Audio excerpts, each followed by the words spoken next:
by the Academic Engagement Network. And I am head of the STEM section, STEM faculty section of the Academic Engagement Network. So my name is Gary Grossman, if you haven't figured that out already. Now this is not working, Jeremy. Just go right and left. Okay. Zoom took it over. Try. Okay, it should work now. All right. So first of all, I'd like to acknowledge the groups that were involved in putting this conference together. Certainly the staff of the Academic Engagement Network, Marianne Ellman, who is here. I'm sorry, who's not here, but who hopefully is logged in. Spencer Kent, who is here. Trey Meehan, who's joining us remotely, and Rafa Shams and Josh Suchoff. I'd like to thank Trump's Catering, which is our venue, Ron Schwartz and Andre Kosoff, the owners, Congregation Children of Israel, the Hillels of Georgia and UGA, and my family. And I do apologize if I've left somebody out.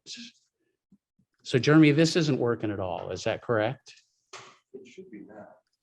All right, it is working. Sorry, we're just having a few technical bugs that have to be squashed. So this is the schedule. If you are watching remotely and you have questions, direct your questions in the chat, either to me or to Spencer Kent. Both those names will show up in the very top of the chat box. The schedule for today is I will give a short introduction. Our first speaker will be joining us remotely, and it is Professor Robbie Freeman. He will be talking about experiencing anti-Semitism from the receiving end. Then we have a local boy, Perry Brickman, who was a dentist in Atlanta for many years.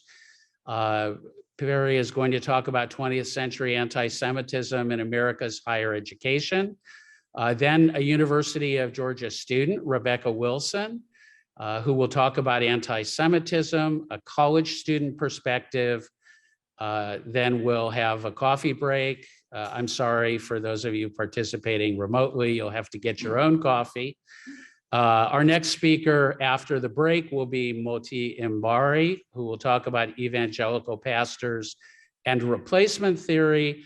And finally, we will have Professor John Dayton, who will talk about defending against white Christian nationalism.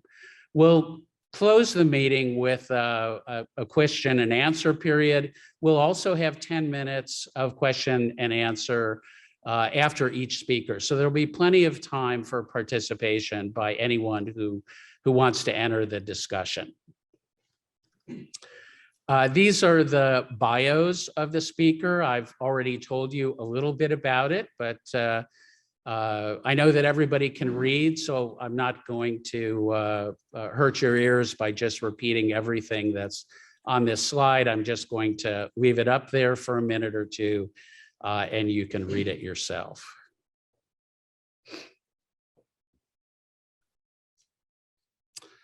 All right, so what is the problem? Why is anti-Semitism erected its ugly head yet once again? This graphic was compiled by the Anti-Defamation League, and it shows the anti-Semitic events in the last year. The size of the circle indicates the number of events, and the color indicates the type of event. So there ranges from extremist murders to anti-Semitic incidents. And so you can see what the problem is, right? We live in a country where anti-Semitic incidents are not infrequent and come in various shapes and forms, unfortunately. The Academic Engagement Network, of which I'm a member, and the organization which sponsored this event, has been a leader in fighting against anti-Semitism in American and Canadian universities. They have recently published this resource guide, which is free on the AEN website, and I would urge you all to download a copy of it. Just another slide showing the statistics on anti-Semitic incidents in 2020. That's the year for which we have the most recent data. And as the graph or the map slide showed, these range from harassment all the way to assault and in some cases murder. I'm a faculty member at the University of Georgia. I'm an aquatic ecologist. I study fish mostly. So I do this out of my Jewish identity and the fact that I lost family in the Holocaust. And so this is just an example of what we as university faculty face. So this slide, again, it's got a lot of text on it, but there was a Israeli neuroscientist who was he was editing a special journal issue, and he put out a call on a neuroscience listserv for contributors and contributions, so manuscripts for publication. And this prompted a response from a faculty member at Columbia Teachers College who was urging everyone to completely boycott this issue in the name of academic freedom of all the bizarre events one could suppose. All right, so what can we say? And I'm assuming you've had time to read Dr. Frode's response here in pink. First of all, anybody that knows anything about higher education in Israel knows that Haifa University is one of the most integrated in terms of Arab and Jewish students university in the entire country. And in fact, 40% of the student population of Haifa University is Israeli Arab. So, you know, calling it an apartheid institution is ridiculous on face value. And of course, the last thing I'd like to point out is how is blocking supporters of Israel from speaking out academic freedom. At any rate, several AEN members complained to the provost of Columbia's Teachers College, and this was the response that they received. And again, I'll give you a minute to read this, but it's a tepid response at best. And you'll also notice that Professor Froud used her professional address. She didn't say Karen Froud personal opinion. She said, I am the director of the Neuroscience and Education program of Columbia University Teachers College. So to get a response from the administrator leading that institution that is tepid and doesn't acknowledge that this faculty member had no right to link the institution to their own personal views is very disappointing. And frequently, this is the kind of response we get when there is an anti-Semitic incident and a complaint is raised that, oh no, it's not the policy of the institution, but then little or nothing is done to the people who promulgated this anti-Semitic incident. And AEN, actually, I know some of you who are listening remotely are university administrators. Excuse me. I could show my COVID vaccination card, but nobody has to worry remotely.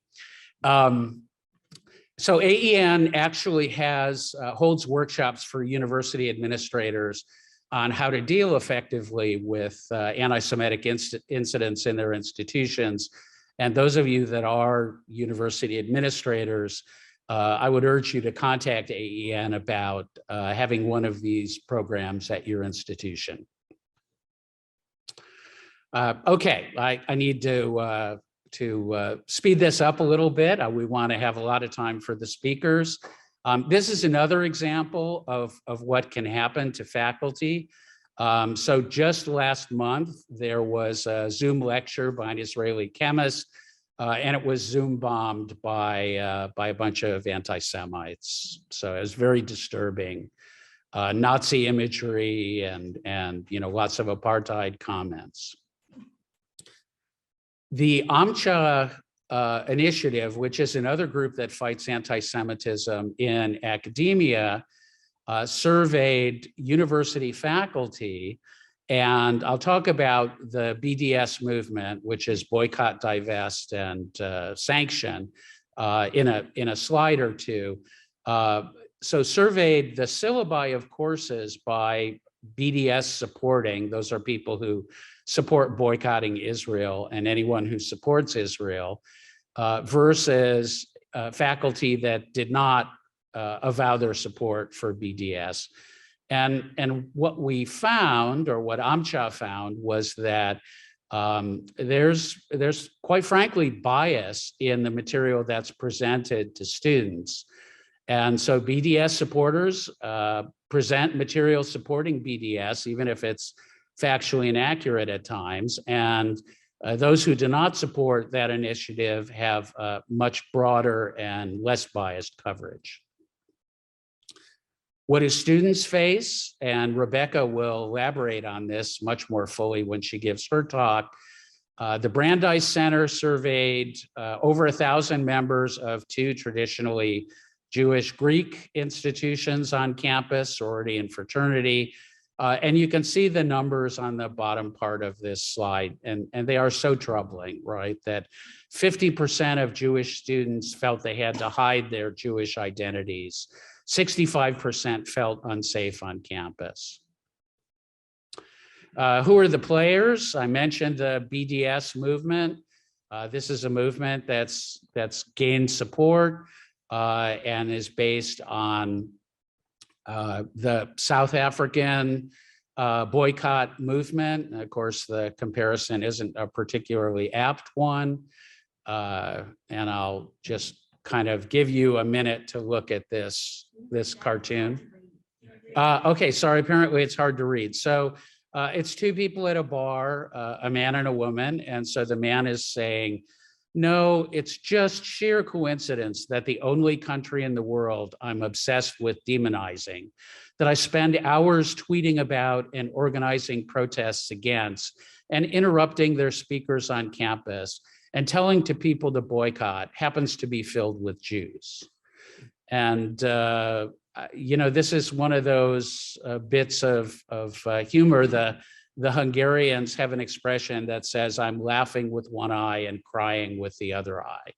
And this graphic expresses that very well. So what can you do as individuals? You can join anti-boycott organizations, really anti-Semitism organizations. The Academic Engagement Network, I've mentioned several times, Scholars for Peace in the Middle East, the AMCHA initiative, Stand With Us. You can familiarize yourself if you're a university faculty or student with a student code of conduct, because many student codes of conduct prohibit blocking speakers and disrupting university speaking events. Okay, you can answer anti-Israel claims and activities with facts. And you can make a distinguish between anti-Semitic comments versus valid political criticism of Israel. We are here in Athens, Georgia, where the University of Georgia lies, and I am a faculty member. Rebecca Wilson is a student. John Dayton also is a faculty member. These are the types of things that are prohibited in terms of disruption and obstructing speakers. So if you're at another university, you can familiarize yourself with what the code of conduct prohibits and act on that. This is my last slide from the Talmud, and it's what I try to live my life by. In a minute, we'll have Spencer Kent, who's a speaker from AEN. I would like once again to thank all the speakers who have taken a significant amount of time to present us with very interesting talks this afternoon.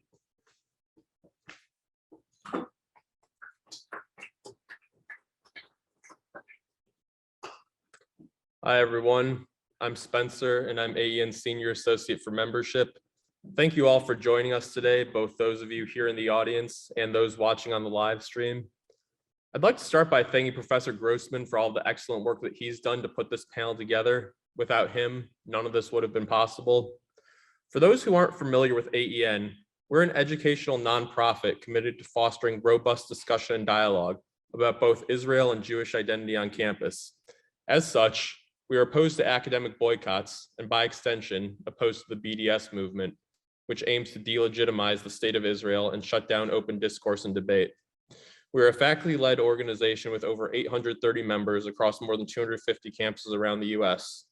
We're very proud to say that several of the panelists you'll be seeing today are also members of AEN. All of our esteemed panelists have done a lot of very extensive research on the topics they're presenting on. And with that, I'll pass the floor back to Professor Grossman to introduce our panelists. Our next speaker is Dr. Perry Brickman, a longtime and well-known Atlanta dentist. And he will be coming up to the microphone.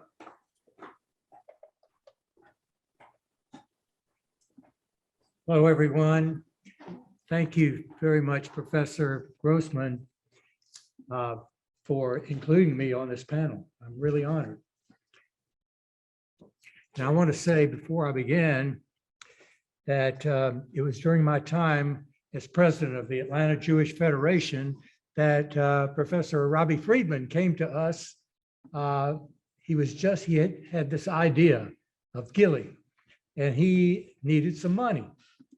And I will say that it was one of the best investments that we ever made.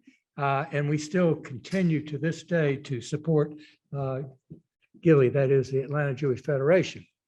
He's done a great job, and he could spend an hour now telling you about his program, the good part of it, and how much it's supported, and how many officers. I can't wait twice a year to go down to the meeting where they're, as we say in the South, where they're fixing to go to Israel to take the program. And then the Israelis come back to Atlanta, to Georgia, and learn from our law enforcement officers. It's really, truly a great program.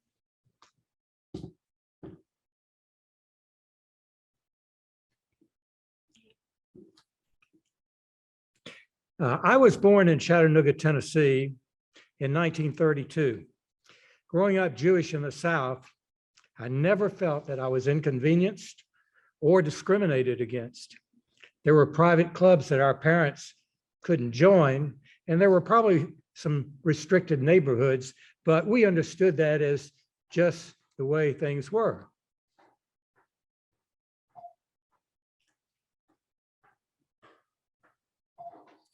Trying to advance this. You have to use the Oh, down button. oh, here, to yeah, advance I it. had it backwards. Okay, There you okay. go. And I think I'm somewhere on the back there, on the back row, but I was often the only Jewish student in my class from first grade to 12th grade, and I don't recall a single uncomfortable moment in school during that whole period of time, not once. From 3:30 to 5:30, after attending public school, I attended Hebrew school, and I attended Shabbos services on Saturday, and on Sunday, I went to Sunday school. That's a confirmation, and I'm one of the four boys in the back. I think I'm the second from the right. And later in the afternoon, we had a great time over at the Jewish Community Center. There is no need ever to have police protection at any of our Jewish institutions. I never heard the word anti-Semitism. In fact, I didn't even know what that, I didn't have that in my vocabulary for many, many years. Emory's Culture, I went to Emory in 1949 as a freshman. The culture there was such that practically every student in the college joined a fraternity. In 1949, the 12 non-Jewish fraternities were located on the campus. They featured large antebellum homes like you see there. The two Jewish fraternities, AEPI and TEP, had a 30-year history at Emory, but still were located off the campus in rented homes. I don't recall being told explicitly that Jewish boys couldn't join the Christian fraternities, but I guess we just sort of intuited that, and it really didn't make too much difference to us anyway. We didn't lose any sleep. On the other hand, our fraternities were included in all the intramural sporting contests, and to my knowledge, there was never a disparaging word said on the playing field. During my 2 undergraduate years at Emory University, I did not encounter any anti-Semitic behavior. I didn't. The students, the faculty, and the school were warm and welcoming. We never felt that the Jewish students were graded differently from the other students. A scholastic award was presented each year to the fraternity with the highest scholarship average. The 2 Jewish fraternities almost always placed first and second. There must have been a level playing field. However, we would learn much later that there were quotas restricting the number of Jewish students accepted into the college. There's no way to determine how many were turned away. However, it appears that once you were accepted, you were treated equally. Was it different? Was it different being Jewish? Were we discriminated? Were we treated any differently? Well, we certainly knew, and there's no question that the university knew that we would not be invited to join the Jewish fraternities. But, you know, again, that was sort of just the way it was. We didn't consider that anti-Semitism or discrimination. And looking back, I'll go back to the, looking back, we didn't realize it at the time. There were no Jewish faculty members at Emory. When I came there in 1949, there was not one Jewish faculty member in the college. There were no Jews in the Emory administrative office and no Jews on the board of trustees. But it was a private Methodist school, and at that time, that was the accepted norm.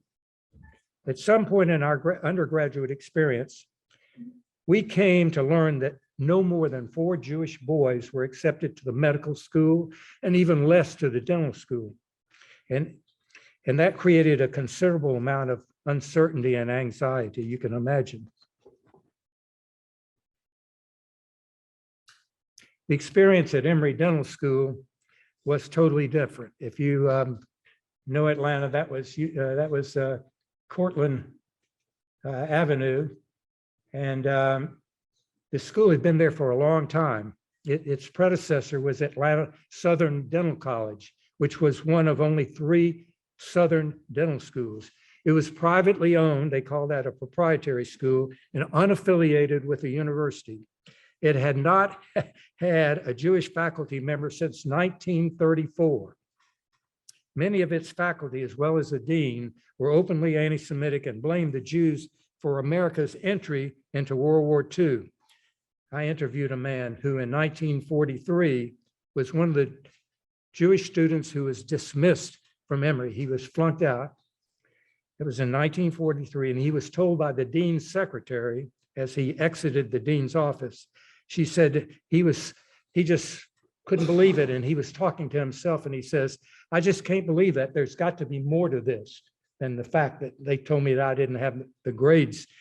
And she looked up at him, the secretary who was typing, and she said, "There is more to it. This is a Hebrew war we're in. Now get out of here and go fight for your country." Even so, Atlanta Southern continued to accept Jewish students because they needed the money, to stay afloat. When Emory acquired Atlanta Southern in 1944, The current dean was retained for 4 more years, the same dean who had been at Atlanta Southern, and until a replacement could be found. His successor, Dr. John Buehler, was recruited from Temple University in Philadelphia. Jewish dentists in Philadelphia immediately warned their colleagues in Atlanta that Buehler was an anti-Semite. But given Emory's reputation in the community, the warning went unheeded, except for a handful of people. It took those few brave men 12 years to rectify the situation. That was the situation I walked into. I and 3 other of my Jewish classmates in the class of 51 that we entered in 1951. We were totally unaware of the atmosphere at the dental school. Over Buehler's 12-year reign, 65% of the Jewish dental students were flunked out or made to repeat 1 or more years. In 1961, when Dean Buehler resigned under pressure, he had been there since 1948, the Emory University president publicly denied any anti-Semitism. When a few vocal members of the Jewish community continued to press the issue, Emory's Board of Visitors proceeded to strong-arm the Jewish community, and specifically the Jewish Community Council. They arrogantly ordered them to back down, and they did. They just couldn't find the strength to stand up to Emory. The story lay dormant for over 50 years. Now I'm going to talk a little bit about the history of anti-Semitism in dentistry and medicine.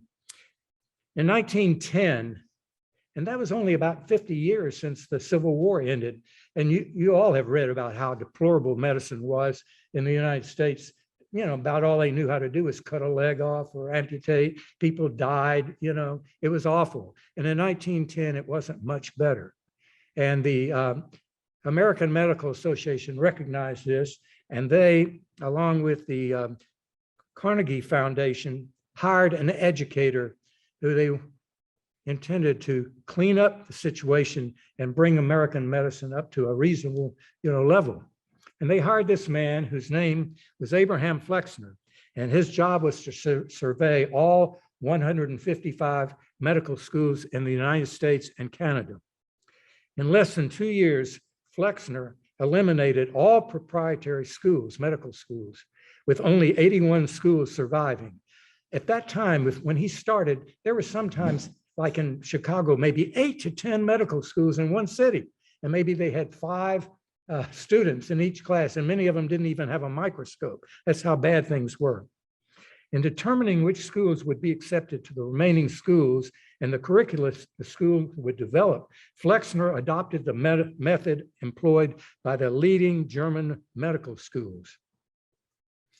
Flexner himself was, his parents were German Jews who came to Louisville, Kentucky, and he had a lot of brothers and sisters, and they were very educated people. And he had a private school there, and that's how they identified him and brought him up to do this thing. Well, he understood German completely. He knew the German situation. And the German plan was authored in which Flexner adopted. It was authored in 1876 by Austrian surgeon, Dr. Theodor Billroth. He was a brilliant and dedicated educator who was dean of the medical school in Vienna, Austria. And that's the book right there that he wrote.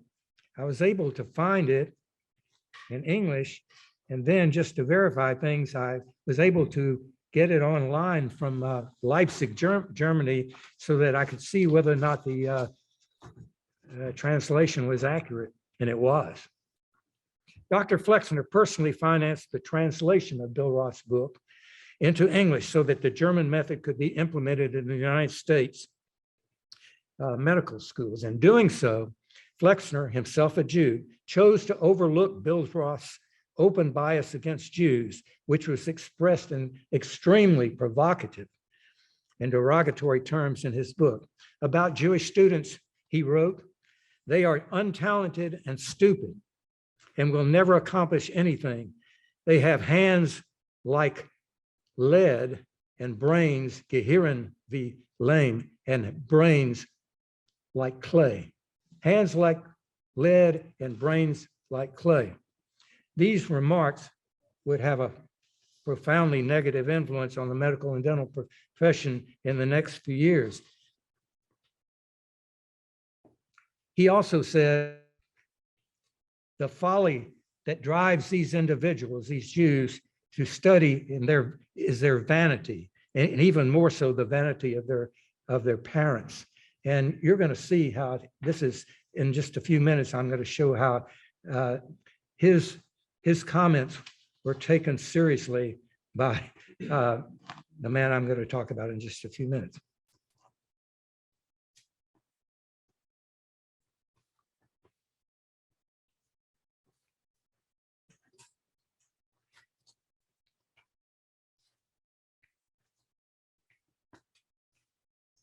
Excuse me.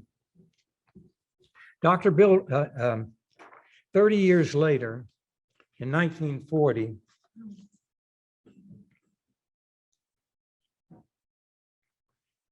the Council on Dental Education of the American Dental Association hired an educator and demographer. His name was Harlan H. Horner to survey its 39 dental schools.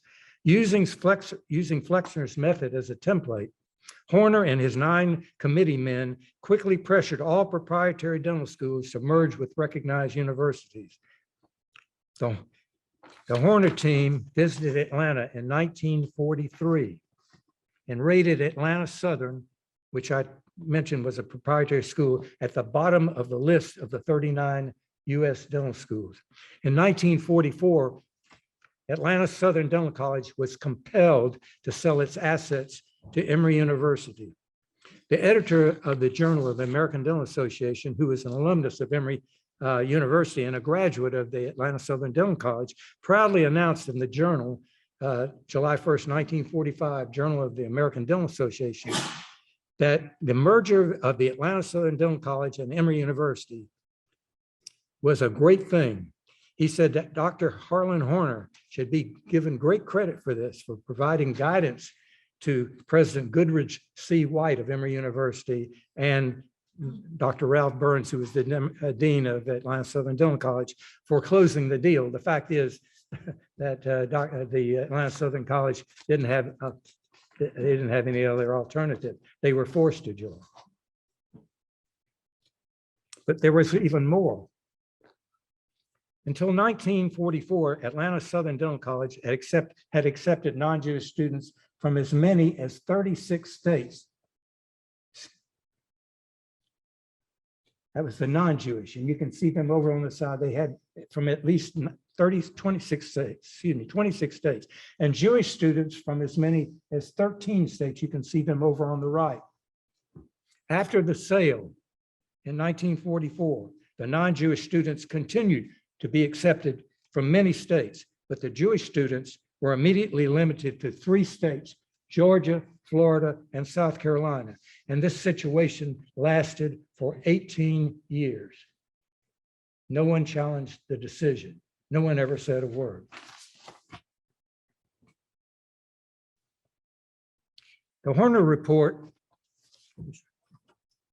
did not become public until February 7th, 1945, when it suddenly appeared in the New York Times. Someone somehow leaked it to the Times, and the result of this were shocking. The ADL, which we talked about before, up in New York, was aghast. They asked for an explanation. The students at New York University School of Dentistry, the First District Dental Society of New York, all of them, stood up and they wanted an answer to this. But the American Dental Association and their lawyers were able to just make them back down. The ADL accepted what they told them. They said, this is not what it looks like. And they backed down and nothing was done. There was for about 5 years at every annual meeting of the American Dental Association, a group from New York tried to push this thing, but they were never allowed to have the podium. Part of the Horner report said of the quote, of the 9,014 dental students enrolled in the 39 dental schools, 36% are residents of New York, New Jersey, Pennsylvania, and Illinois. These students are of foreign extraction and belong mainly to one racial group. The council believes that determined efforts should be made to counteract that trend towards marked racial and geographic imbalance.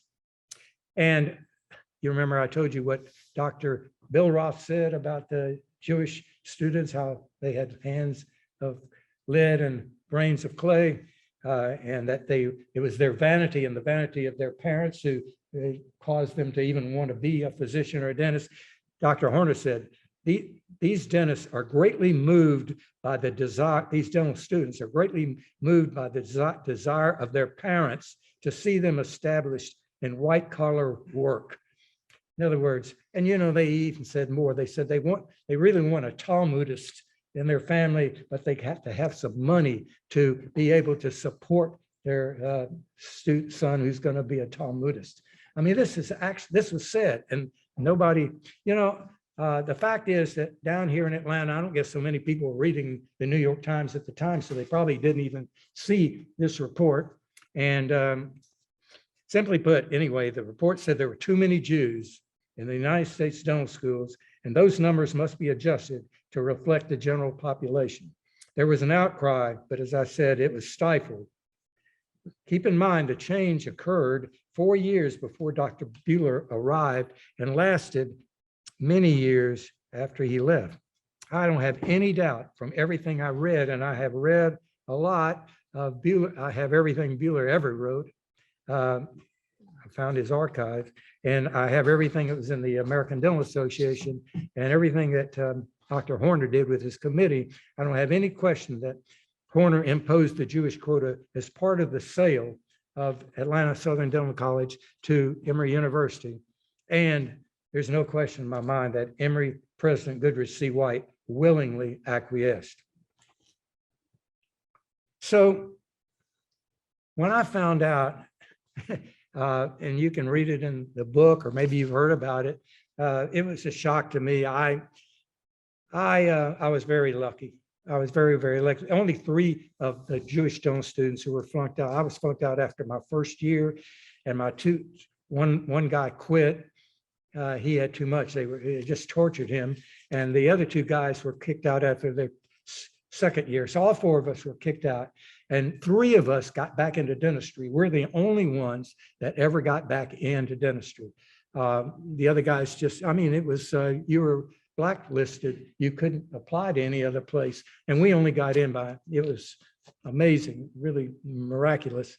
But I only had at my time, when I discovered some indication about what this is all about, I had only one book to fall back on. It was called Some of My Best Friends. It was written by the ADL, published in 1962. Yeah, 1962. The 11th chapter briefly described the Emory Dental School story. No attribution was given to the ADL staff member who had compiled the evidence, so I didn't have any idea who compiled all this evidence, and I didn't have any idea who these 65% of the people were, and I didn't have any idea. It was all statistics, no names. And so there's what it showed in that book, Some of My Best Friends. It showed that during Buehler's tenure, some people say his reign, there it is, 64.6% of the Jewish students were failed out or made to repeat one or more year. And the non-Jewish students, it was 15%. Now you might say that sounds like a lot, and really is too, but it's 5 times as many Jewish students as non-Jewish students. And it also talks about the medical students during that same period of time. As I said before, only 4 Jewish students were accepted to the medical school at Emory, but once you were in, you were treated equally, which meant you were treated pretty hard, but equally. And that's all you could ask for. That was not our case. So I reached out, having only this information right here, I reached out to Atlanta's senior surviving Jewish dentist, to learn what happened under Dean Buehler's reign at the dental school. He immediately reproached me. "What are you trying to do? Hurt Emory?" That's what he said to me. I realized then that the odds were stacked against me. I would have to operate in the shadows. I found valuable information in the archives at the Atlanta Jewish Federation. Fortunately, they had just started their archive, and Dr. Marvin Goldstein's archive was there, all of his records. And one of the things I found out was the name of the ADL director who compiled the data on the Emory School, information. His name was Art Levin. However, if he was still living, he would have been about 91 years old. Thanks to my dear friend Dale Schwartz, whose brother I think owns this venue and who's a real dog. Dale Schwartz helped me find him. I also realized that it was critical that I identify and interview survivors of the dental school debacle. At this point, most were unidentified.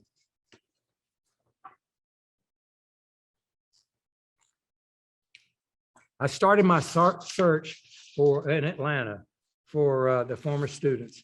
6 of the Atlanta men were still living, 2 were living in Savannah, and there were many more in Florida. Digging deeply, I found Art Levin, the former ADL director in Miami, and I interviewed him twice. I went back down there twice, Shirley and I did, and all told, I interviewed face-to-face over 75 people.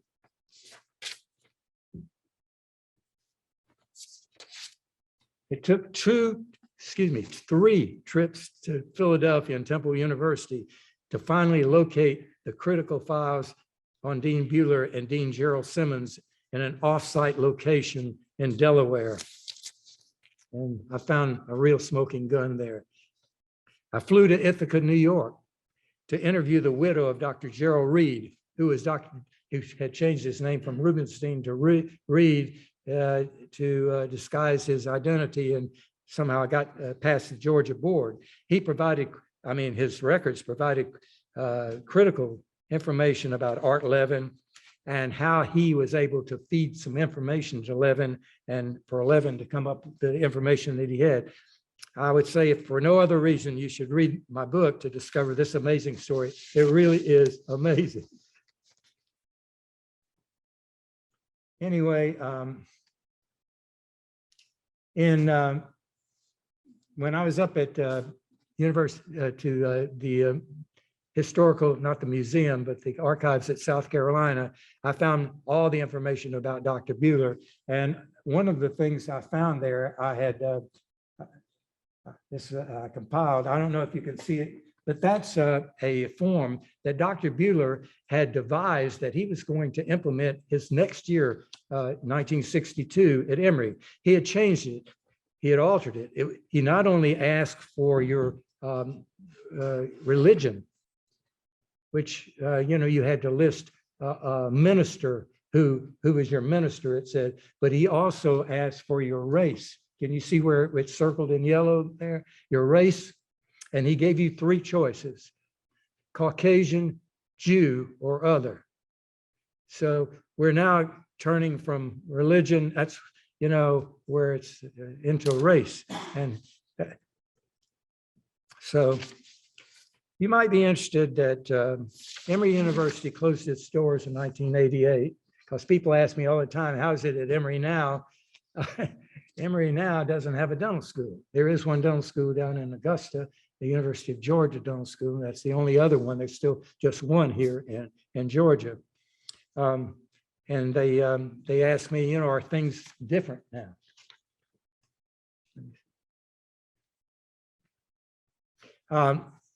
I would say, well, I can't say at Emory because there's no dental school, but I did kind of check down at Augusta. I wasn't able to confirm this, but a friend of mine who is a graduate there told me there's only one Jewish dental student there now and only one faculty member. I don't know if that's correct, but I do know that there are very, very few. And there, at the University of Georgia, they have students from, multiple races. They have Asians, they have Blacks, and they have Caucasians. So from that standpoint, I would say that there's not a problem. But in the medical school, I checked, there are 192 medical schools now in the 48 states. In 2019, 50% of the medical school graduates were female and 49.5 were male. I should make that 50.5 to make it 50.5 are female, 49.5 are male. Emory University Medical School in 2021, 644 students in the medical school, and 354 female, 290 male. There were 119 Asians, 113 Blacks, 289 whites, 10 other. So that's the story of what it was when I grew up. I was truly blindsided. I had no idea, as I told you before, I was pretty innocent, naive, and didn't have a clue about what could happen. And I would say when we, the four of us got into school at Emory, we just didn't really have a chance. But we, at that time, we didn't have any recourse. There was no way you could, improve your situation. You didn't have anybody to go to. You just had to pick yourself up, dust yourself off, and move on. And in most cases, the guys did pretty well. We had a couple of boys who had pretty bad psychiatric problems afterwards. I would say all of us have PSD. What is it? PTSD, post-traumatic stress. I think all of us do to a certain degree. One boy committed suicide. Another had a pretty rough time. Three of the boys got into medical school and did real well. And but they still, when I interviewed them, they were very, very upset and angry at what had happened. Others were able to get into other types of endeavor.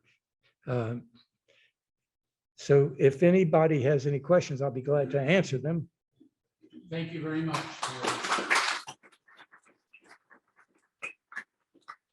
So we do have a question, and that is, how does dentistry, the number of Jews in both the South and other parts of the country, compare nowadays to what they were when you were a practicing dentist and a dental student? We had a fraternity, a dental fraternity called Alpha Omega. Again, you couldn't join the other. There were three other fraternities, even in the, in the professional school. So Alpha, and we really made a great thing out of that. Alpha Omega, we founded two dental schools in Israel. We did a lot of philanthropic work. We had all kinds of programs that we sponsored in Atlanta and all over the country, and in Canada and Israel and France and South America. We're not even functioning in Atlanta anymore, and in many of the cities. There are so few Jewish dentists. There are just very, very few that go to school that used to. They're getting into all kinds of high-tech things and business and other types of things. So it's changed just tremendously. It's funny, we do support. When we were big, when one of our members died, we collected a lot of money and created a lectureship for him at the big Hinman Dental Clinic in Atlanta, which is the third largest in the country, and it's called the Marvin Goldstein, keynote address, and we have it still to this day, and it's amazing. We've had 22 years now. We don't even have. Our group doesn't even go down there. We put the money in, as a matter of fact, in the Federation Philanthropic Fund there, and it earned interest. And we just every year have a top speaker. The first year we had Henry Kissinger. We've had many other people. Really. So there we are giving something, and we're not. Most of our guys are not even there anymore. So that answers that question. That's the only question we have. Oh. So. Yeah, Doctor, Can you speak loudly so that people? I understand Emory has responded to your work or apologized subsequently or something. I just wondered how you felt about. Oh, yeah. Well, and I did collect all this information. I made a documentary on my own. I learned how to do all this stuff at the Apple store. I didn't even know how. My kids blindfolded me, took me downstairs, and they said, "Okay, surprise!" And there was a laptop. I didn't even know what to do. They said the second surprise is we used your credit card to pay for it, but Mom told us that we could do it. So anyway, I learned how to do all this stuff, and I did a documentary. And some of my friends were able to get me to the vice president of Emory University. And we sat there for an hour and watched it. He had tears in his eyes. He says, what do you want us to do? And I said, well, that's up to you. And he said, I'll call you back within a week. And he called back and he said he had talked to the president, and the president said that they were going to offer a full apology, and it would take them a long time to get their stuff together. And but contingent on that was the fact that I could get my guys to come there, because they had sworn they never stepped foot on the campus again. And I was able to convince 99% of them to come, and it was an incredible thing. The meeting that we had, and then you could not get. I mean, they were wall to wall. If the fire marshal had been there, we would have been out of business. So anyway, the president of the university got up. And he says, I am sorry, we are sorry. That was the thing. And, I joke now, if you have a picture of James Wagner, the former president of the university, and down below today, it would put pronouns, I and we. I'm sorry, we are sorry. So anyway, they were great. They were terrific, and they supported me. They, wherever I went to speak, they were there. They urged their alumni to attend. And that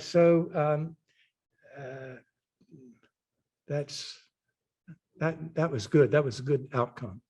Did you have a? Yeah, so what caused Emory to change his attitudes towards Jews? And when did it happen? And stop accepting students? And I think what happened was they had bigger fish to fry.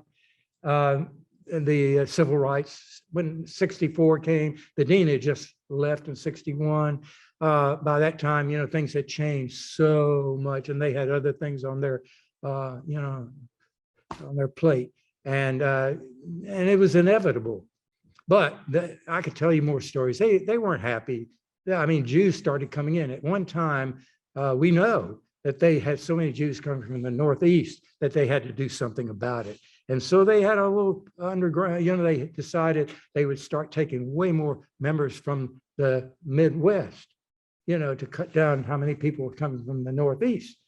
So guess what happened? Every Jew in St. Louis, Des Moines, and those states in the Midwest started coming to Emory. So they just said, we can't do anything about it. It's inevitable. But that was inbred. That was just part of the way it was back then. And so to that extent, things have changed a lot. Quick question. When did it change? Is it still a Methodist university? Yeah, it is a Methodist university. In fact, they say early. Yeah, Emory. Emory is early Methodist, only recently Jewish. Yiddish. Yeah, only recently Yiddish. So that's what happened to them. All right, thank you very much. I did want to mention, I did put it in the chat, but for those of you in the audience, Perry has written a fascinating book called Extracted, Unmasking Rampant Anti-Semitism in America's Higher Education. And as you saw from his talk, his research on the subject is exhaustive. So our next speaker, his research was exhaustive and Perry is now exhausted. So our next speaker is Rebecca Wilson, who is a graduate student at the University of Georgia. I'm quite short. I hope y'all can see me. Okay. You at least. Okay. Yesterday was apparently National Short Friend Day, so it's down. Yeah, it's this arrow. This arrow for next. That one? Yes. Okay, thank you. So I will be talking about anti-Semitism from a college student's perspective, and I'll be starting out with college campuses nationwide, and then moving towards the South, and then here in Athens at the University of Georgia. So as for college campuses nationwide, I'm taking this data from a Jewish alum and it's from Jewish college students and recent graduates. 95% of Jewish college students and recent graduates agree that anti-Semitism is a problem on their campuses. 3/4 of the 506 respondents deemed anti-Semitism a very serious problem, and 44% of respondents had experienced or heard firsthand about being physically threatened because they were Jewish. 69% of students state that either always or sometimes avoid situations or places because they're Jewish. In the same study, nearly 80% of respondents had either experienced offensive or threatening anti-Semitic comments or heard firsthand. Some incidents include comments demonstrating harmful Jewish stereotyping and Holocaust comparisons from fellow students. But very shockingly, a number of professors have no problem with making blatantly anti-Semitic statements in class. And as for the South, I have some examples. These are anonymous submissions to an Instagram account that then shares them. And the first one I'll read, I hope y'all can see it, is from the College of Charleston. In my Intro to Political Thought class, my teacher defended the words of Jeremiah Wright, a known anti-Semite, and refused to acknowledge Israel as a country. He kept referring to it as what is now is Israel. This made me extremely uncomfortable and upset. I felt like as a Jew, I wasn't welcome in class. And this one's a little bit longer, but in the University of Virginia, I was at a mandatory event for first-year students led by the African American Institute. The session went really well until a student asked how Israel-Palestine can be compared to injustices that were covered in the presentation. A professor listed historical Jews and said they had too much control in the region. Another professor chimed in and put Jews at the top of the list of people with power in the world and claimed the audience of the presentation only cared about the Holocaust because it was a white-on-white crime. While I get what he was trying to say, I hope he knows that I care about the Holocaust because of what happened to my family. It made me feel so uncomfortable, especially because not a single faculty member decided to share a Jewish perspective. And at Emory University, swastikas and racial slurs were found on the Emory Autism Center on August 9th, 2021. The university has yet to make any statement about it. I don't know if that's still the case. Hillel reached out to Jewish students saying they are trying to get leadership to release a statement. Emory has made statements on every other issue, even when it didn't occur on their property. I am horrified. At the University of South Carolina, a student in their first ever college English class were told day one to choose a topic that we would write about for the entire semester. It would have to be approved by the professor. So on the final class day, we all presented our topics, and the first boy pulled up his PowerPoint titled, "Why the Holocaust Was Morally Okay." Slide after slide, he stated false information such as thousands of Jews died and Jews corrupt Wall Street. After correcting each piece of misinformation in front of the class, and the final slide being a Hitler meme that both the student and professor laughed at, I went up to the teacher who told me it's not false information, I just don't agree. I left the class after the first presentation and didn't return. Now, at the University of Georgia, these are similar quotes from the same account, and then there's another account that's like the same thing. I took a class on diversity in the social work field, And my professor led a discussion on how slavery was so much worse than the Holocaust and how Jews are just dramatic. Several people in the class denied the Holocaust and or that anti-Semitism is real, and the professor just agreed with them. The professor even said how the Jews should have just pretended that they weren't Jewish and they would have been fine. The professor knew I was Jewish and kept staring at me during the discussion while she just kept saying more and more anti-Semitic things. Another one is my college planned its homecoming game 1 year on Yom Kippur. They later apologized, but they couldn't move the date. Everyone in the Jewish community had to choose between being a part of the Jewish community and being a part of the UGA community that day. It was a choice that we shouldn't have had to make. So this one kind of hits home personally for me. I was in the sorority that they're talking about in this one. Going through sorority recruitment at my school, I would constantly hear girls talk about how one house in particular should be treated like a plague because it is a Jewish sorority. I ended up getting stuck on a bus next to a girl who I heard saying this to others. She shared with me how she felt that Jewish girls didn't deserve to have a sorority at all.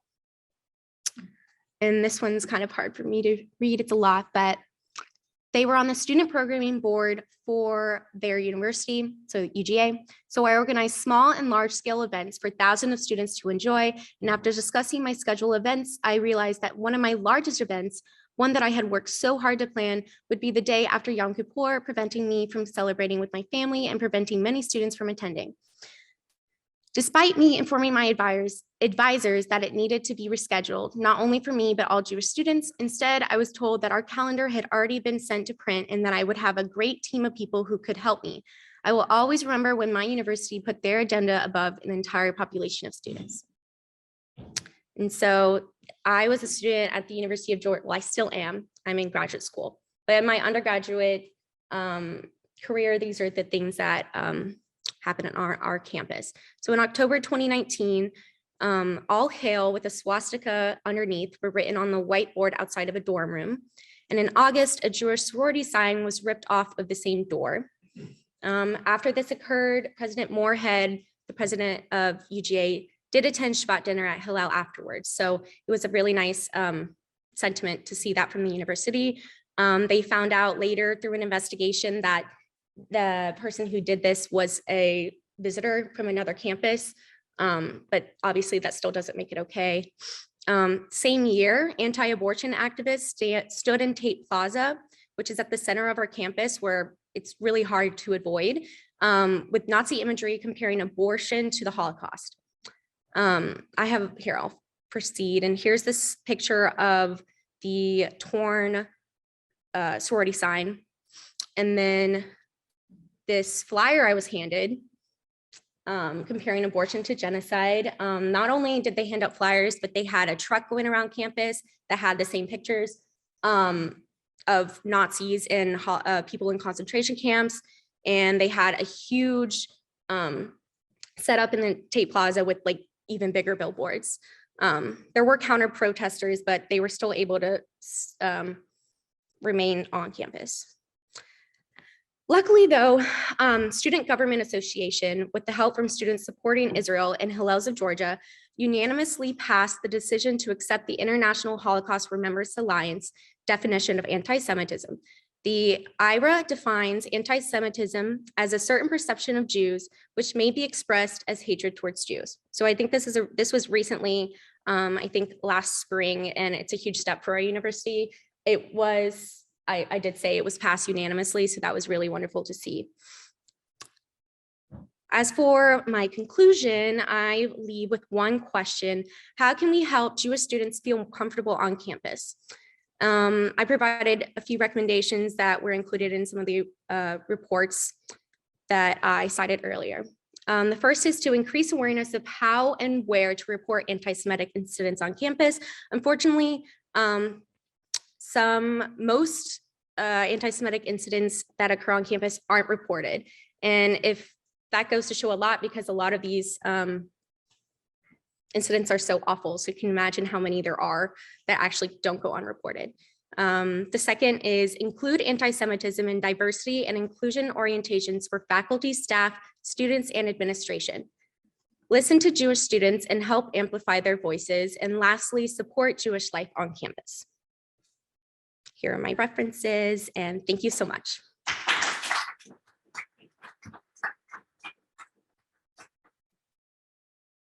Are there any questions for Rebecca? Spencer, are you looking at the chat? Yes, sorry, I saw your hand. I just wanted to say, when you mentioned trying to increase people's knowledge about these issues, one of the things that University of Georgia has a certificate in diversity and inclusion program, and it's open to all employees of the University of Georgia, and there was nothing on that. So I did create a program on religious diversity, and I certainly cover anti-Semitism in that. Invites out to the University of Georgia. You're most welcome to join us. It's full, and I'll make sure you're in there. Oh, thank you. Well, the last time I taught, what I wanted to say is the chief of police at the University of Georgia. He is registered for this meeting. And I think that's a very positive development. It is. Thank you. Sorry, yes. Yeah, so I'm a Jewish staff member on campus, and I'm the only Jewish person in my department. So it was not quite the same, but I was just curious, as far as students and the staff, if there's any sort of alliance or communication just to like build a stronger support network, or if there's any suggestions or any talks about something like that, and how Jewish students and Jewish staff could interchangeably support each other to work towards more awareness and build community strength. I think that's a great idea, and I would love to communicate with you afterwards. I saw your hand. I'm a retired professor from the University of Georgia. Probably 10 years ago, I earned a university certificate, so that's great. Except the year that I earned it, they had a little award ceremony to present the certificates to people in the country. They scheduled it for young before, so I did come. Irony. And they were very sensitive and decided, told me they would not do that again. This similar thing that happened with the homecoming event, I think that there was a petition signed, and the university did respond and said that they would heavily mark that Yom Kippur and Rosh Hashanah on the calendar, and that they will not plan activities for those days for the next 10 years.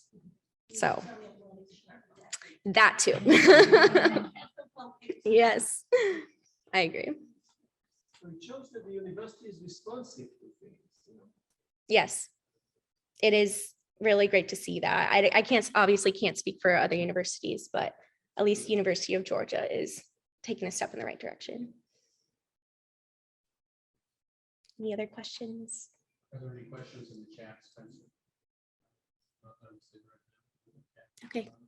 All right, well, thank you very much. Thank you. Okay, well, I'd like to welcome everyone back to the second portion of Deep Fried Anti-Semitism.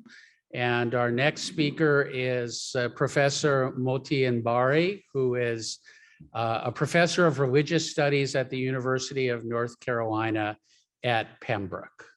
Thank you, Motti. Thank you, Dr. Grossman, for inviting me, and thank you everyone for coming to listen to our conference today. So I'm going to dive in today into Christian anti-Semitism and how it manifests itself in today's evangelical community. And as we all know, evangelicals are strong in the South. So it's about the South today. So we're going to talk about Christianity and evangelical Christianity in America today. And I will present the results of a survey that was conducted just before the pandemic began. And I'm going to show you the numbers and some interesting trends inside the evangelical community and how they look about Jews and Israel and the end days.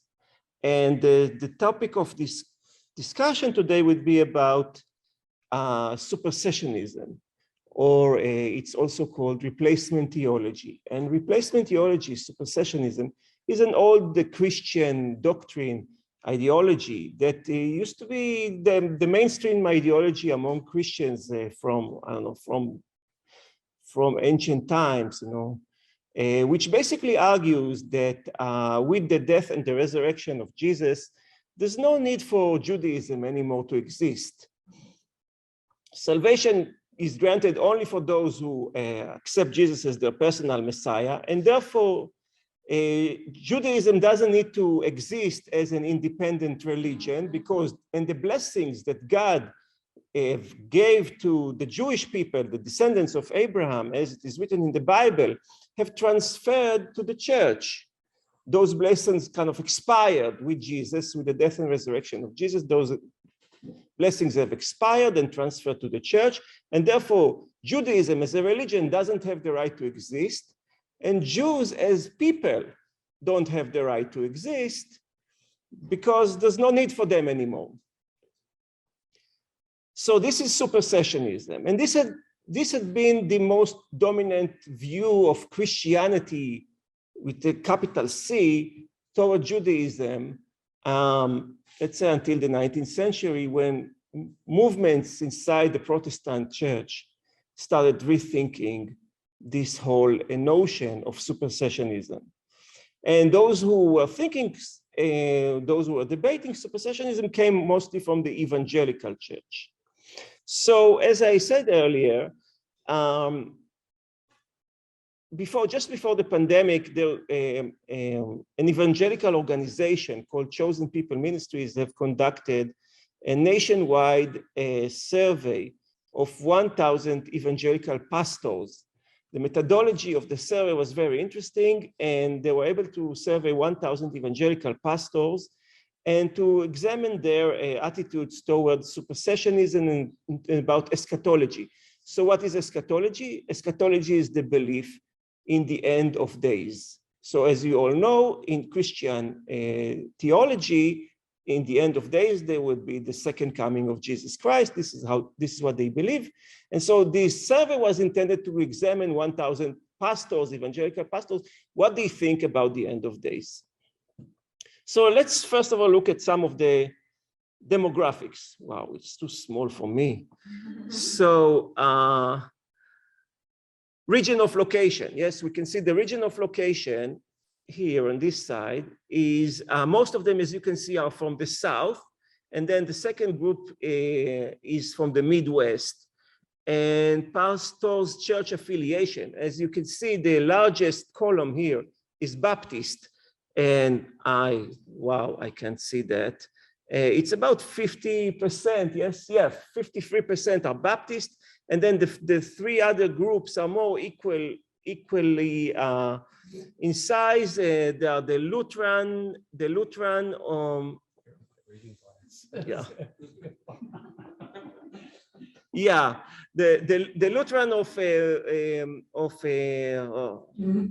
Missouri Synod, the Pentecostal, and the Church of Christ. And so these are the four groups of evangelical pastors that were studied in this survey. And now, if we look at this side of the questionnaire, we see pastors' race and ethnicity. Well, as expected, about 85% of the pastors are white. And something which is interesting about these pastors, which is very different from the evangelical community overall, as you can see at the next slide, about 50% of them have a master's degree, and about 14% have a doctoral degree. And if you put this together, this is a very educated community, which, you know, you don't really expect evangelicals like those who come to church to be so educated as their pastors, but this is fairly an educated community. Okay, so gender, as you can expect, 94% are men, well, as you can expect. And in terms of age distribution, you see it's more or less fairly even with all group ages. 18 to 44 is the first age, the second is 45 to 55. 55 to 64, and 65 and above. They are more or less in the survey had equal size.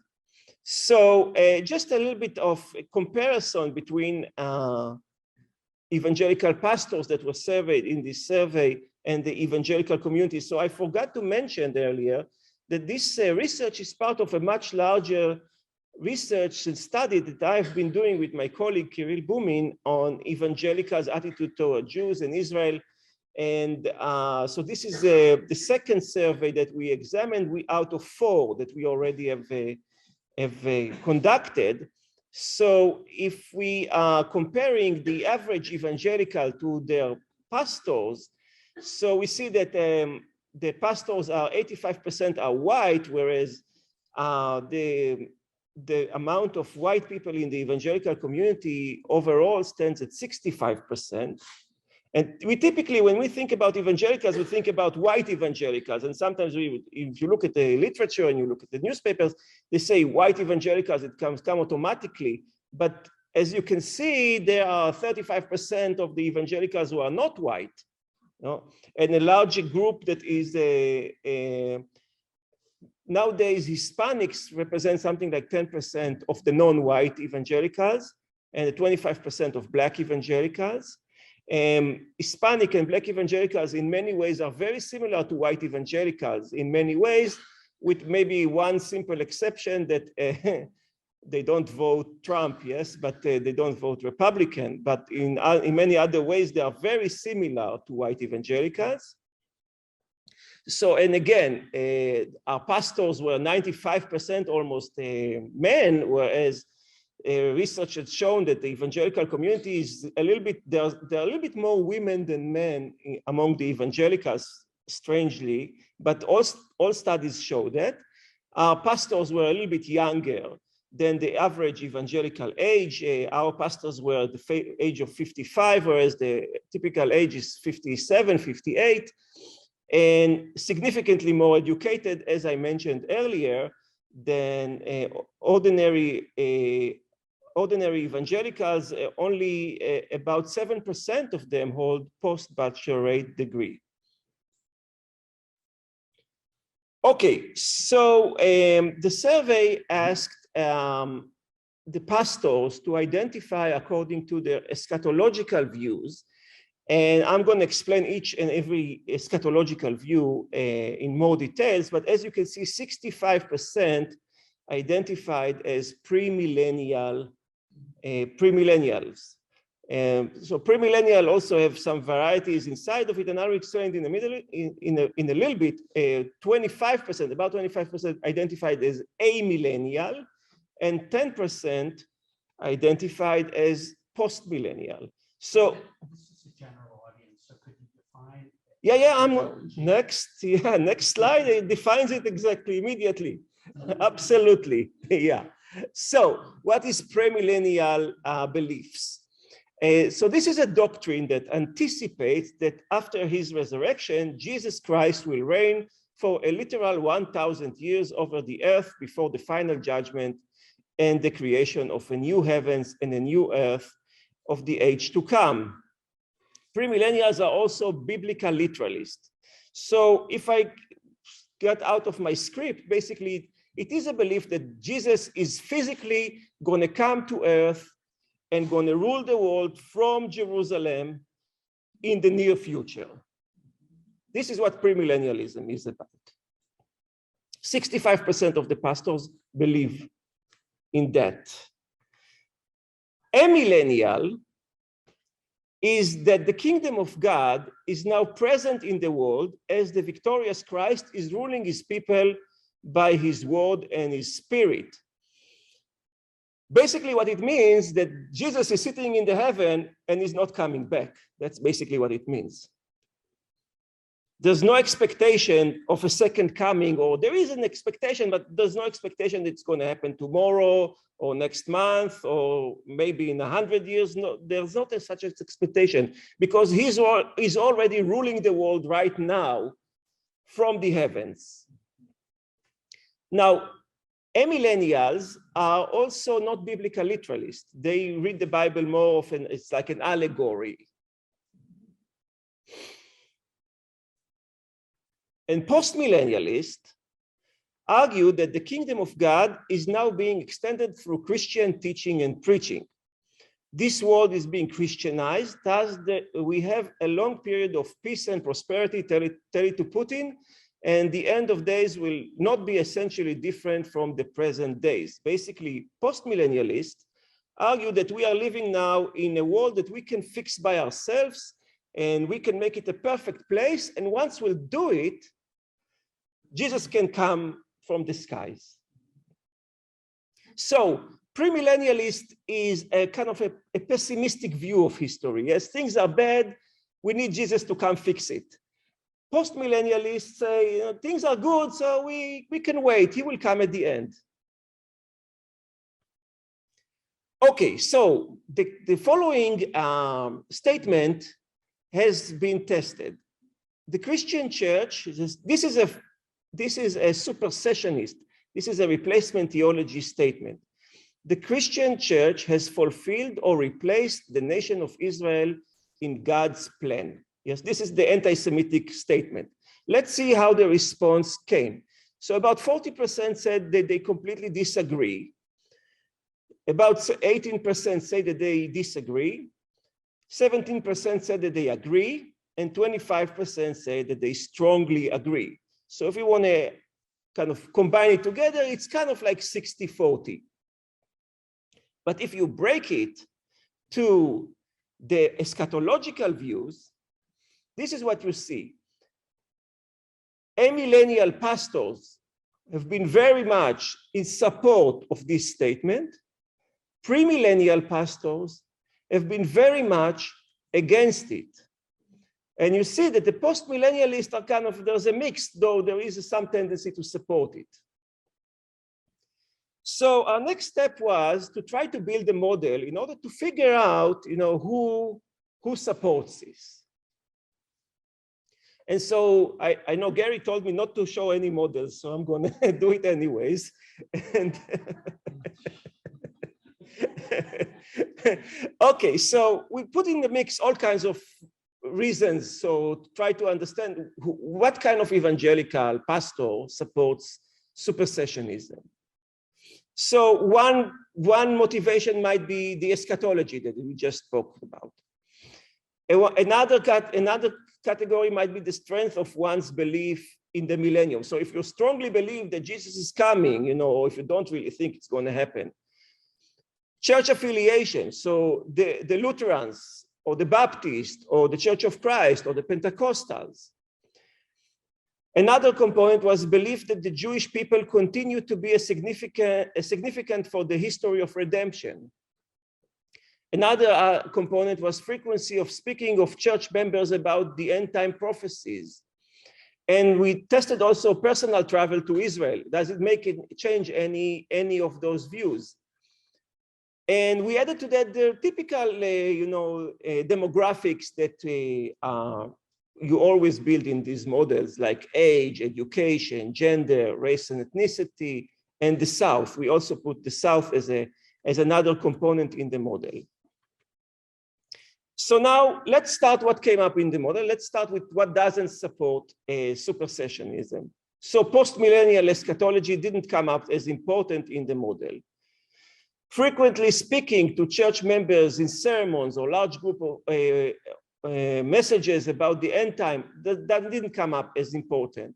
Personal travel to Israel didn't come up as important. Demographic controls like age, education, gender, and also race. What it means that evangelical pastors, if there's no difference in their race. And the South didn't come out as different from other regions of the United States. But what came the most significant? Amillennial eschatology. This is the most important predictor of supersessionism among the evangelicals. Premillennial eschatology creates the opposite. So if you're a premillennialist, you're not supportive of supersessionism. if you strength of one's belief about the millennium also came out to be a negative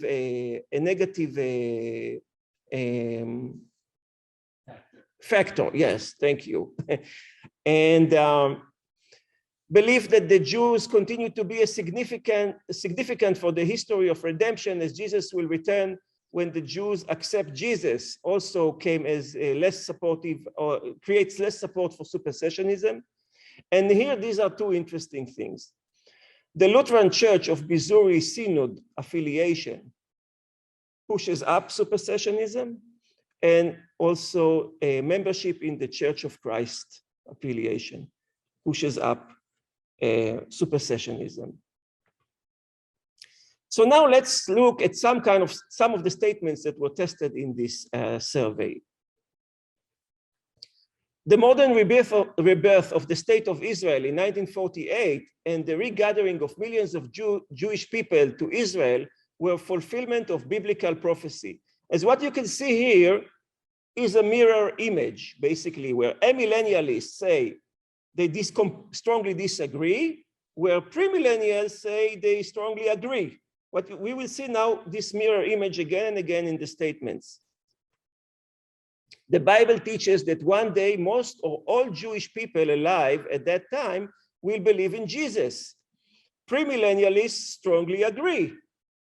Amillennialists strongly disagree. Another temple will be built in Jerusalem according to the prophecy of Ezekiel 40-48. Premillennialists strongly agree. Amillennialists strongly disagree. What we see is a mirror image. The modern rebirth of the state of Israel in 1948 and the regathering of millions of Jewish people to Israel show that we are getting close to the return of Jesus Christ. Premillennialists strongly agree. Amillennialists strongly disagree. Jesus Christ will return and reign in Jerusalem in fulfillment of God's prophecies to King David. Look at that. Premillennialists were completely, like 80% said strongly agree, where amillennialists disagree.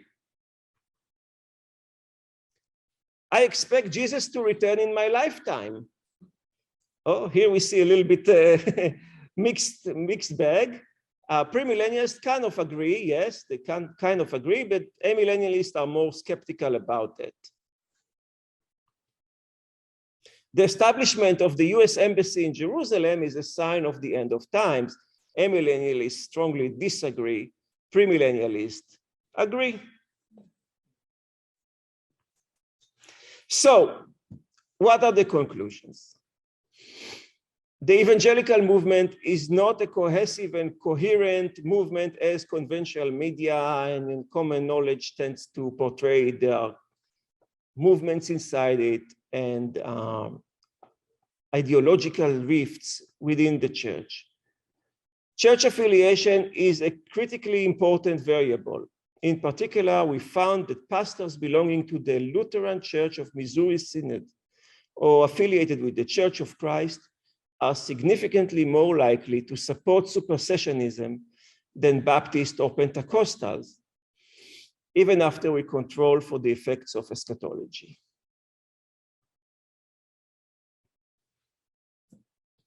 I'm done.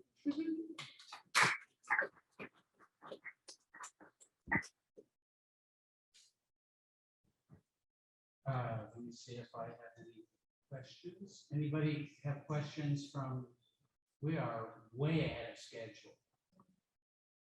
So. And let's have the speakers announce the questions back so the people on the Zoom recording can hear. Right. There are some questions, yes. Small barrier. Seems to me that they make a distinction between Hispanics and Caucasians. And we do know that many of the South American people are really Caucasians. They're Hispanics, but they're really Caucasian. Maybe mostly Caucasian. So how do they? I think it's a. Repeat the question. Yeah, the question was about that many those who we describe as Hispanic are actually white. Take somebody like Ted Cruz, his father, or somebody like. Yeah, You know, like an example is Ted Cruz. Yeah, his father particularly. yeah. So, but I think the way in which those surveys and those, I think also the census, it's a self-identification. If you identify, and it's actually good to be a minority group. It's good for all kinds of college. You're getting one for it. It's good for college acceptance and all those things. So yeah, it's maybe, yeah. But I want to say something about Hispanics and evangelicals. So we know most Hispanics are Catholics. But nowadays, there is a strong evangelical resurgence in South America. And places like Colombia and Brazil are now like 50-50, evangelicals and Catholics. And I think mostly within the evangelicals, mostly it's the Pentecostals that are going forward now in South America. And I think we will see, we will start seeing it also in the United States at some point soon, where more and more Hispanics will identify in evangelicals. Now, when it comes to the question of Israel, and as we saw in the research that I just mentioned, Pentecostals are very pro-Israel. And so I think when this is already starting to reflect in the politics of South America, where after the United States moved the embassy to Jerusalem, other South American states move as well. And so we will see that among the Hispanics, this pro-Israel sentiment would definitely, we'll start seeing it also in the United States. Well, I had one other question. Sure. If you don't mind. I've read that the evangelicals are having problems with their young people, the same way the Jews are having problems with their young people. Is that correct? So you read about my research. And yeah, so absolutely. We conducted a survey in 2021 among young evangelicals. And we came to see that, yeah, there is a sharp drop in the support for Israel among young evangelicals compared to a survey we conducted a few years earlier in 2018. And we're trying to figure out what's going on. And I think there's lack of knowledge. They don't know so much about, Israel and the Palestinians and the conflict. So they don't want to put themselves in a place that they are supporting something that they don't know much about. And so this is a big thing. And definitely the language of social justice and oppression of the Palestinians is also getting into this community. And especially it's coming in stronger among those who are less kind of the core of those ones who are not going to church so often. These are the ones who are kind of slacking and becoming more hostile toward the Israel case among the evangelicals. So we don't see that so much of a problem with those who go to church every week and read the Bible. So those are like the core. But kind of like the periphery of the evangelical community, we definitely see among the young people this trend that is kind of general among American population altogether. So as you mentioned, the Jewish community, recently there was a study by the Pew Research that showed that among Jews, the younger Jews are less supportive of Israel than older Jews. There is also evidence that African Americans, it's also like that younger African Americans are less supportive of Israel than older African Americans. And so I think it's across the board and it's something worth investigating more deeply. But yes, definitely Israel as an issue of explaining itself to the young people here in the United States right now. Absolutely. I was interested in the lack of correlation with the travel to Israel piece, because I would have thought that post-millennial, that they would have traveled to Israel a lot. Yeah. So the question was about post-millennials and travel to Israel and what's going on with the post-millennials. So I want to say a few kind of general comments about post-millennials. So post-millennials are now, it's a growing trend among the evangelicals. So in this study, they were able to see like 10% of the sample were post-millennials. But in another study that we recently have conducted, the numbers, these were not pastors, but this was the general churchgoers, the numbers went to something like 30%. So post-millennials is definitely something that is growing right now among evangelicals, and post-millennials are pretty hostile to Israel. Oh, I didn't mean the generalization. Yeah. Yeah, but you asked about the travel to Israel, and why doesn't it create an effect? Oh, yeah, but I wasn't referring to the generations. I was referring to the different types of eschatology. So you're asking how come the visit to Israel didn't create a good effect in support for Israel? Well, I was wondering if Baptists and Pentecostals, particularly who are post-millennial, would you say that? No, Baptists and Pentecostal are premillennialist. Baptists and premillennialists. Yes. Yes, premillennialists. So I would think the premillennialists would be very interested in traveling to Israel, and that there would be some correlation between the degree of traveling to Israel and that type of eschatology. Yeah. So this is a good question. I'm not sure that I can answer it from the data, but we know that there is travel to Israel actually raises the level of support for Israel. I think in the conflict overall, we see it with American Jews who come to Israel through Taglit and so on. It raises the level of support. But what I can say about evangelicals is just very few of them actually visited Israel, very few. So the percentage of evangelicals who ever been to Israel stands at the single digits. I had 1%, I had 5%, but this is somewhere in this range. So they didn't, and it has to do with traveling to Israel is expensive. And evangelicals are not a rich community.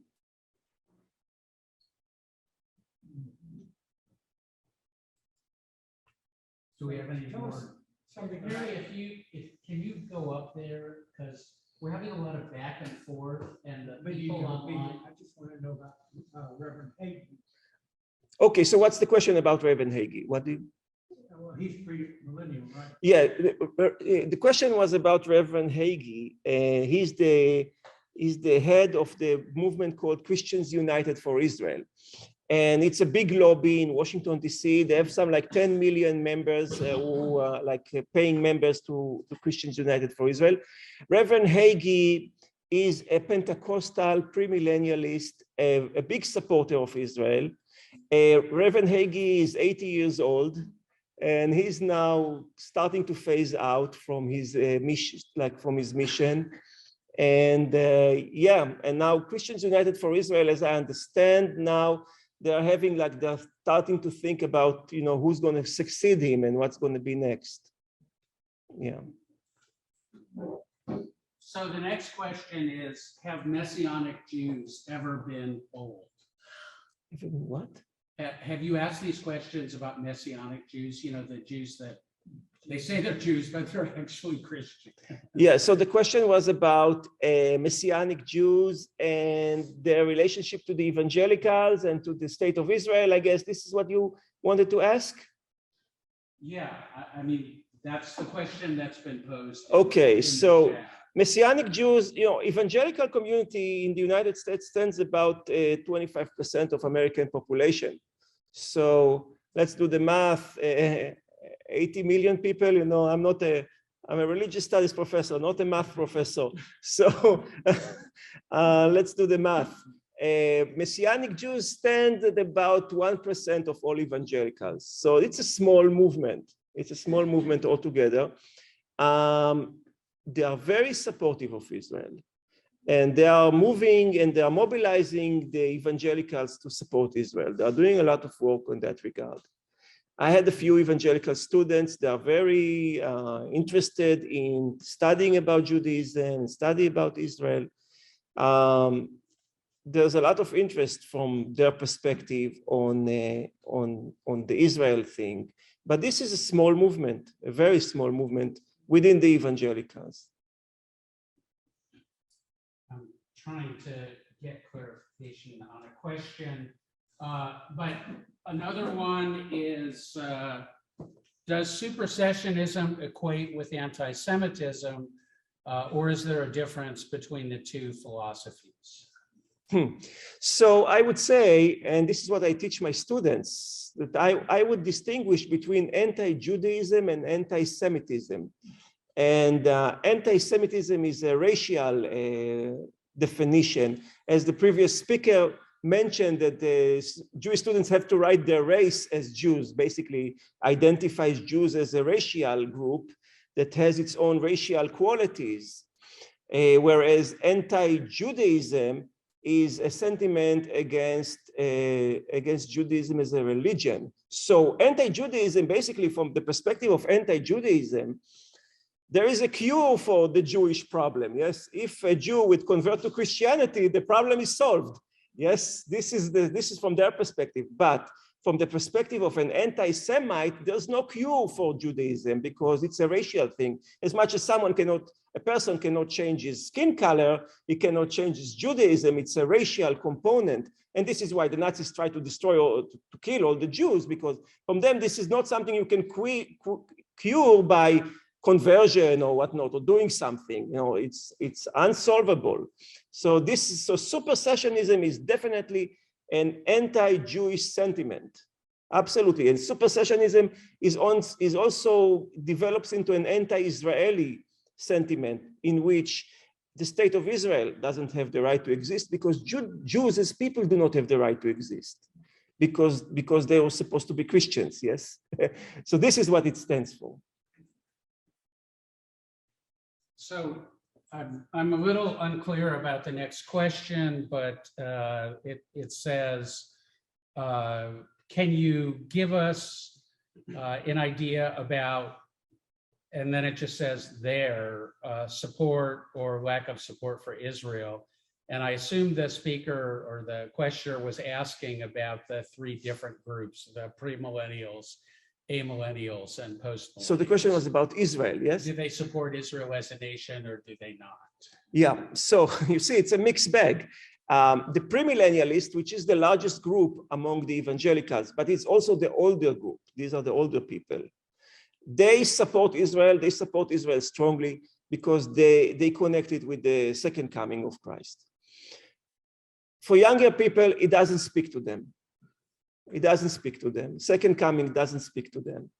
So now, Reverend Hagee and Pentecostals, and they're trying to make a different argument by saying that Jews or Israel is God's chosen people. It's part of the Bible, yes? So if you read the Bible literally, you have to support Israel from that perspective. But they add another component to it, another layer to that, saying that in the Bible, in Genesis chapter 1,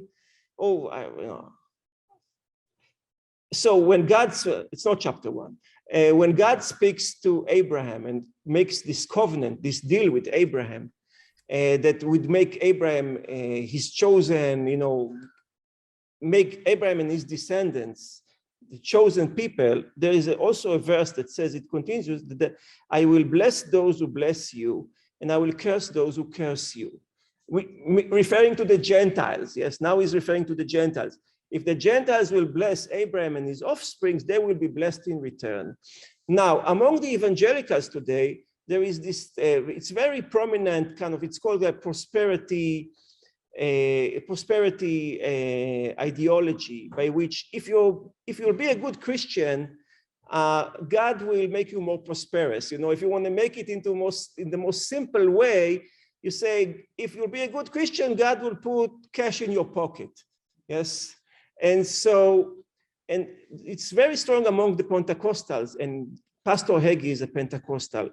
And so what he's saying basically is that if you support Israel, God will reward you in return. It's based on the biblical narrative. Yes. So, and I think this is now the motivation of the more younger ones who are pro-Israel. And this is how they speak to evangelicals and tell them to support Israel because it will benefit you personally if you'll do that.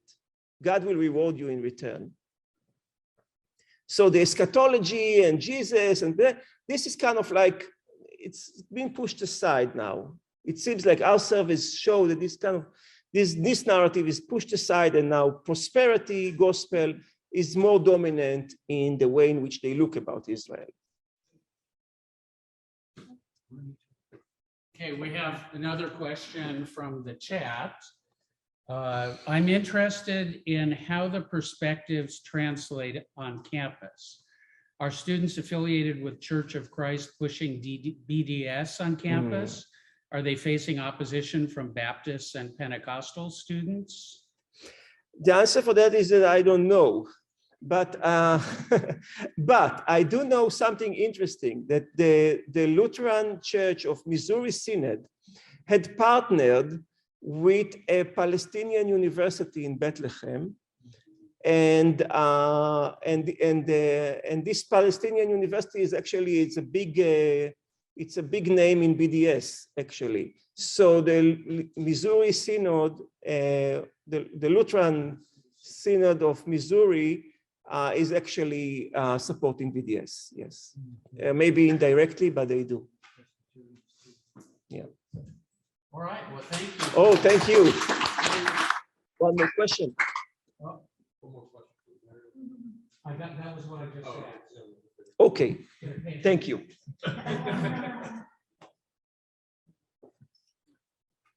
Very good.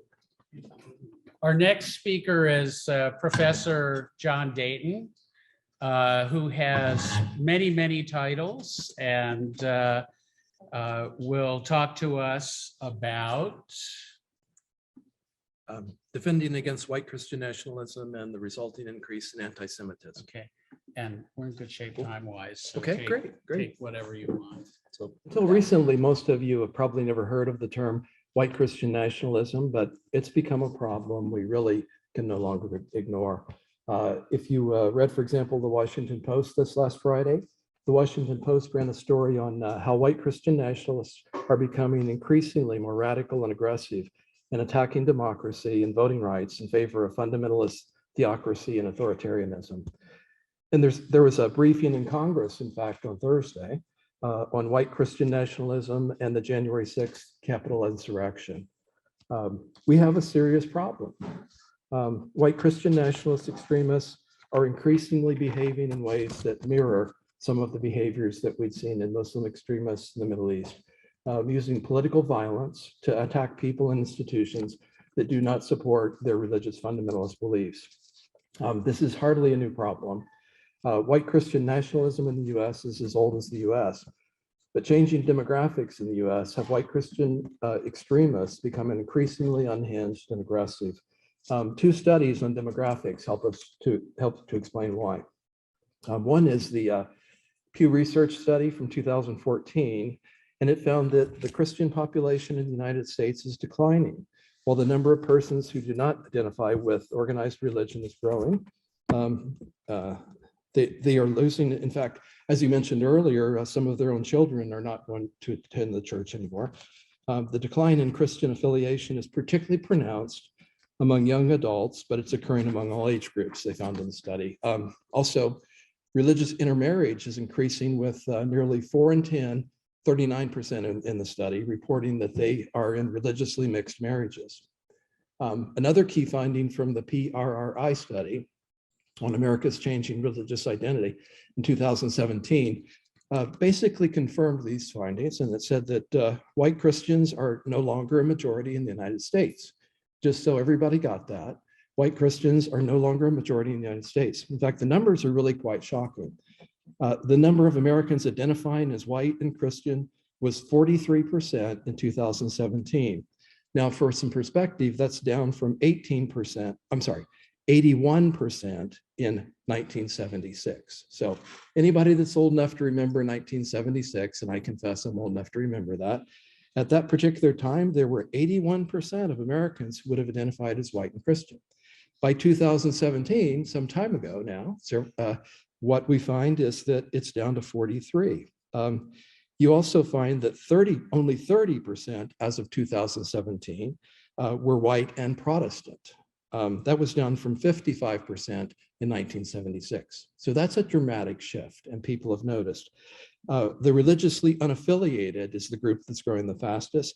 And in fact, they're growing so fast that they're now the largest religious group in 20 US states. White Christian nationalists are facing what is a demographic time bomb, as younger Americans are increasingly likely to be non-Christian.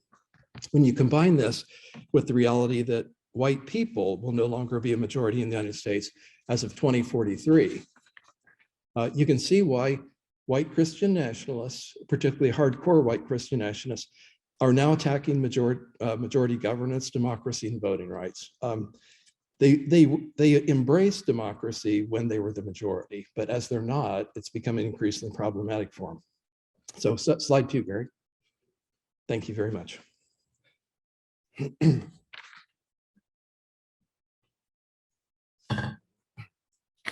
So what exactly is white Christian nationalism? In the US context, white Christian nationalism is the ideological belief that God gave the land that is now the United States to white Christians by divine decree. They believe that the US belongs to white Christians, and others in their nation are at best visitors. And there's every expectation that they should be following laws based upon their religious faith. I would suggest to you this is a false ideology. I could recommend some books that would certainly support that. In fact, I'd like to go ahead and say, if you haven't seen Rob Boston's book, The Founding Myth, I would recommend that. It's really quite excellent. But this false ideology ends up resulting in some things that are really absurd and offensive beliefs if you examine them. For example, you end up with most of us being taught, for example, that white Christian Columbus discovers America, when in fact, there were nations of people here in North America before that ever happened. You also have this false doctrine of manifest destiny, which most of us probably took a test on, particularly the older ones. And it's basically the idea that because God gave the land to a certain group of people, they were therefore justified in a genocide against the people that were already here. And Christians would rule over America with Christian laws. They ended up rationalizing slavery as being really a gift to African Americans because they were giving them Christianity in return and they were saving their souls. Now that's the deal, you know. All you have to do is work and they'll save your soul. They believe that democracy is essentially what you find is that they believe that democracy is only legitimate when it is a democracy by white Christians. And as white Christians become a minority in the United States, white Christians no longer have to respect democracy because it's not white Christian democracy and it's therefore not legitimate. White Christians have a patriotic and religious duty then to take back their nation. You may have heard some of that rhetoric, and take it back from the others. This is especially justified because there's a conspiracy to replace white Christians with or white Christians who are the real Americans with Black and brown people. And who's behind the conspiracy? Who's always behind the conspiracy, right? Of course, the Jews are behind the conspiracy. White Christian nationalists believe that Jews are orchestrating a great conspiracy to replace white Christians with Black and brown people in America, what they call the Great Replacement. And you may recall there were these tiki torch welding persons in Charlottesville in 2017. And what were they chanting? Jews will not replace us. All this is quite offensive and absurd. And but it's also believed by millions of people. And it has real impacts on people's lives. White Christian nationalists believe that they're justified in genocide against Native Americans. Slavery has been justified by this white Christian nationalist idealism, and the anti-Semitism and hate crimes against Jews have been justified also.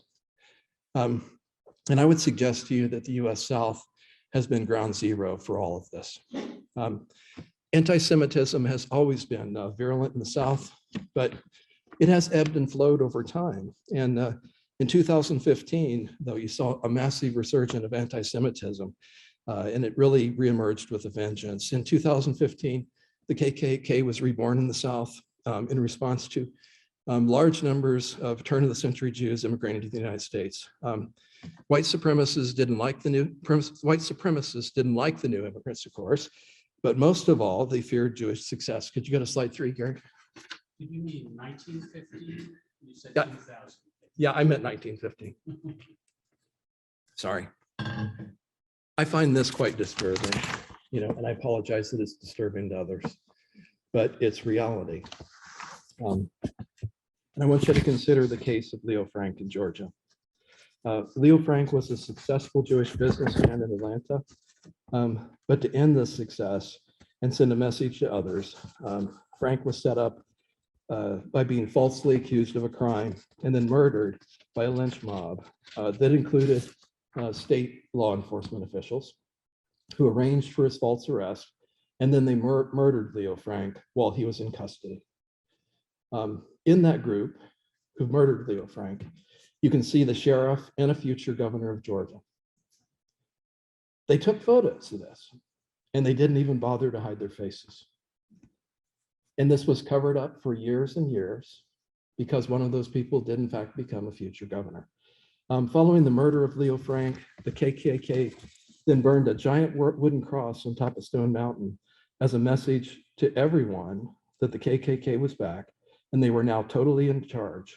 Half of the Jews living in Georgia at the time ended up leaving, and the rest had to lower their voices in their public profiles. Things do get better. I think Dr. King is right on the whole. The arc of history is long, but it bends toward time. It bends towards justice. And when the civil rights movement arrived, I think there were some improvements, and everybody was talking about the New South. I was actually writing on the New South in finance equity and various other issues, and I kind of believed it. Increasingly, I've come to believe we were building not a New South as much as a new Atlanta and a new Athens. Slide 4, please. Here's where I got the 2015. But in 2015, a century after the murder of Leo Frank in Georgia, the Anti-Defamation League documented a dramatic rise in anti-Semitism and hate crimes in the United States, with the perpetrators emboldened by rising political support for right-wing extremist groups and politicians, religious fundamentalism, and a rising tide of white Christian nationalism. White Christian nationalism and the resulting anti-Semitism are a vile mixture of religious fundamentalism, white supremacy, and fascism hiding behind false patriotism and religion. And I would suggest to you that nowhere in the US has this anti-Semitism been more deeply rooted and more virulent than in the South. Among the more blatant and deeply rooted displays of white Christian nationalism today are the common display of Christian symbols in our public schools and Christian prayers in public school events, and especially athletic events like football, which is a religion unto itself. Slide 5, Gary.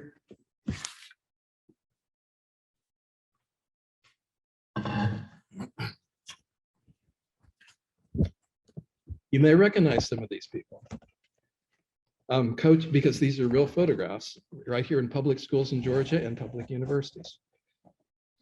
And I would tell you it's all unlawful. And it's not even close. So I happen to be a lawyer. So if you loved me already, you'll love me even more when I find out that I'm a lawyer. But I can tell you that there are a few things that are absolutely clear in law. This is one of them. And that is that public officials are not supposed to be engaged in religious conduct while they're on duty. Coaches and teachers, however, are pushing their religious fundamentalism on captive audiences of other people's children while it's patently unlawful. Among the clearest principles I just mentioned are that they're not supposed to be doing this while on duty. They can do whatever they want in their private lives. Teachers should not be preachers, though, in the classroom, trying to coerce conversion of other people's children. They're bound by law, and they're supposed to be respecting the private religious choices of parents and children. But here in the South, what you find is that many schools, particularly in rural areas, are in fact paid for by everybody's tax dollars, but are in fact controlled by white Christian nationalists and fundamentalists. You'll be told that these coach-led prayers and pray-to-play culture in public schools are harmless. I would suggest to you that's false. And that is, the coach-led prayers are there to send a clear message to everyone, not unlike that 50-foot wooden cross on Stone Mountain, that the Christians are in control of the school and that others should do as they're told or leave. And if you don't believe that, Try objecting. Try objecting to an unlawful prayer during a football game. Oh, excuse me, coach, that's unlawful. And see how that goes. Anyone who objects is going to be marginalized, harassed, bullied, pushed out, and possibly even subjected to hate crimes. Slide 7, Gary.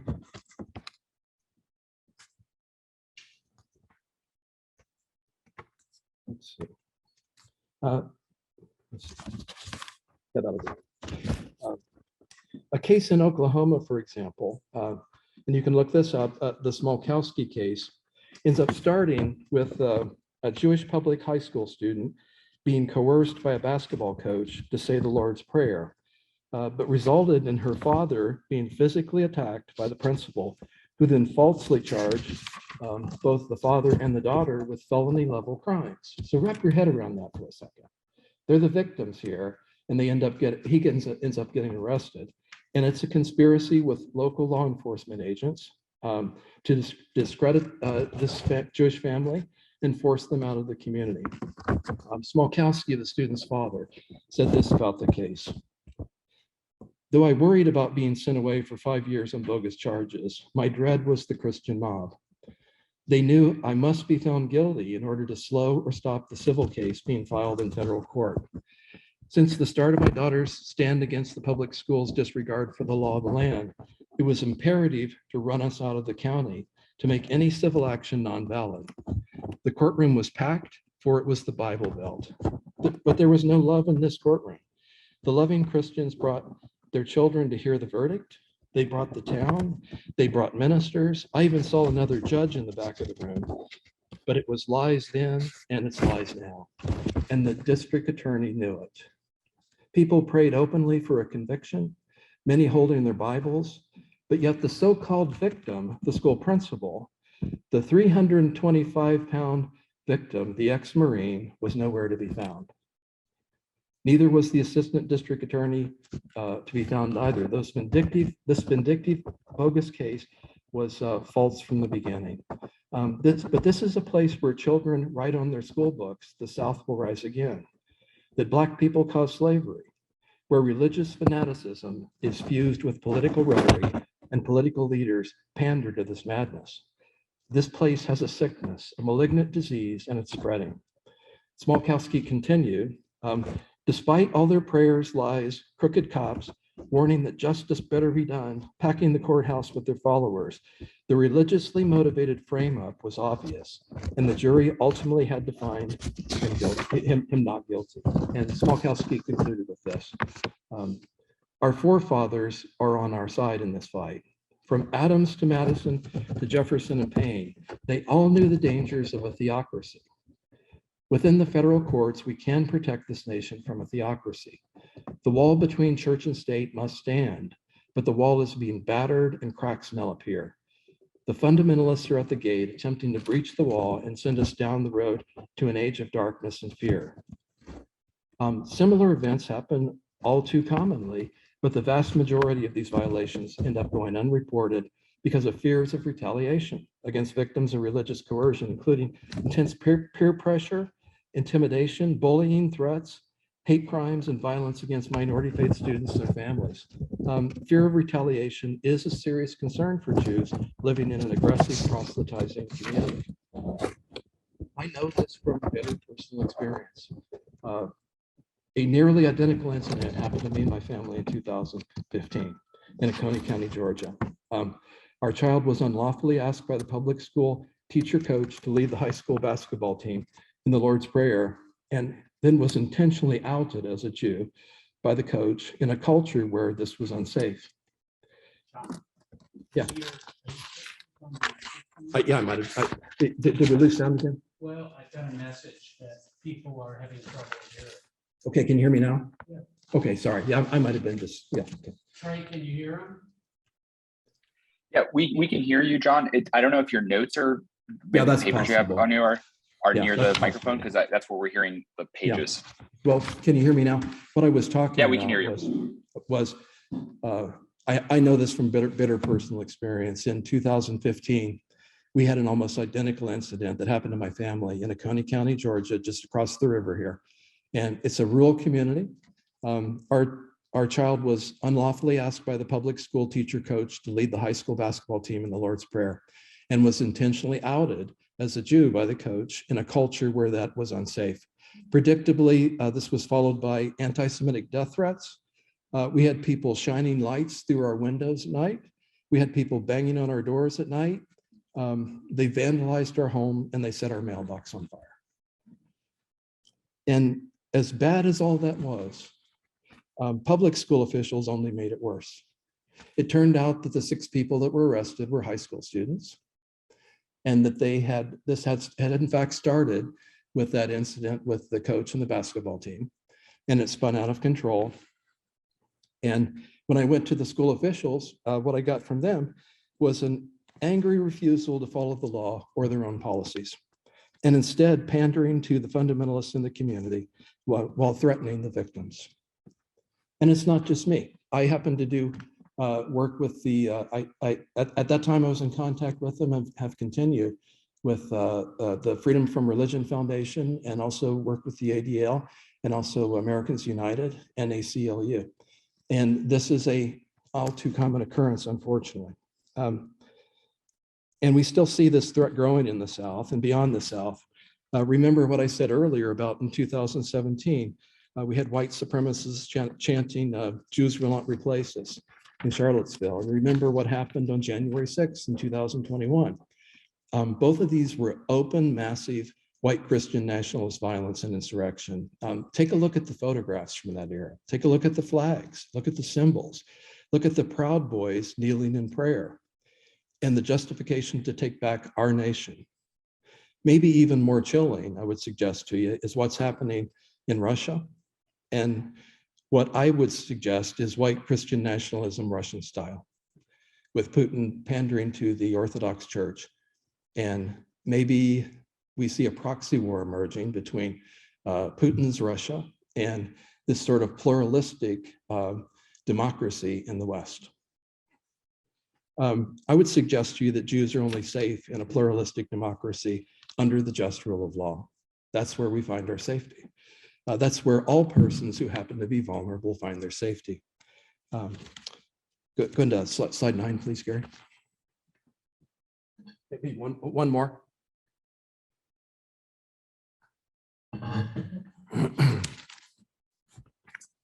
So what can we do to push back against white Christian nationalism and the resulting anti-Semitism? And the first thing I would suggest to you is that we stand up for democracy. Stand up for the rule of law, because they're the only things holding back the dangerous tide of white Christian nationalism. I would suggest that you vote and get others to vote. Support tolerant, pluralistic democracy over white Christian nationalist authoritarianism. Next slide, Gary. That's the right one, thank you. So what can you do specifically? I would suggest to you that if something happens like what happened to us, and this is what we did, is we reported this as a crime. I would also tell you that if you're in a situation like Mr. Smolkowski, and heaven hope that never happens, but if someone assaults you, one of the things that lawyers will tell you about is the race to report.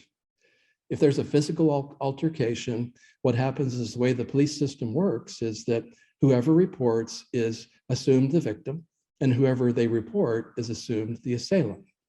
And what happens is that sets up a system in which there are advantages to being the person who reported. I think Mr. Smolkowski, I don't know it would have mattered because the police were corrupt, but I haven't, forbid this happens, but if it does happen, you be the first to report. I would also say that there are private civil remedies that you can use, and I certainly exercise these in that circumstance. Cease and desist orders. You can also sue people for damages, for property damages from vandalism. There are also within institutions anti-discrimination laws. For example, in public schools, you can use Title VI in order to fight against anti-Semitism. You're going to have, unfortunately, law enforcement agents and a state that's willing to do so. And I would tell you from experience, this isn't particularly the case here in Georgia. But you also have Title VII which is about employment situations. If you're seeing these issues in an employment situation, either private or public, and both of those potentially can also get you into federal court, where you can get a fairer trial than you might get locally. I would also tell you, slide 10, Gary, to seek support from advocacy institutions. As I mentioned earlier, the Anti-Defamation League, the American Civil Liberties Union, they all have online ways that you can report anonymously if there's an issue. Americans United, and I found Freedom from Religion Foundation to be particularly aggressive for church-state issues, and these also don't cost you a penny. You know, I didn't want to spend my children's college fund fighting against these people. Here are some self-help actions I would suggest too, and that is to slide 11, Gary. Can you move over towards the computer a little bit? Yeah, sure. Is that better? Yeah, your head is kind of disappearing from the. Yeah, the problem is I don't have a podium, and I'm it's what it is though. So yeah, I ain't that good looking anyway. So I want to mention to you some self-help things that you can use, because if all else fails, you can rely upon yourself. And I would first tell you to educate yourself about anti-Semitism. There's a still growing body of research that helps you to understand and address the problems of anti-Semitism. And by studying this research in anti-Semitism, what you can find is you'll recognize the tactics of anti-Semites. You can learn to recognize these early and the warning signs and emerging schemes of the anti-Semites and take preventive action before becoming the victim. Prevention is definitely superior to a cure.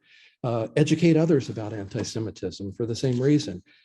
Educating colleagues about anti-Semitism is really a key step in preventing it within an institution. Further, if you end up needing support later on, if you've built this foundation where people understand anti-Semitism and its effects, it's going to be much easier to gain support from colleagues who have that understanding.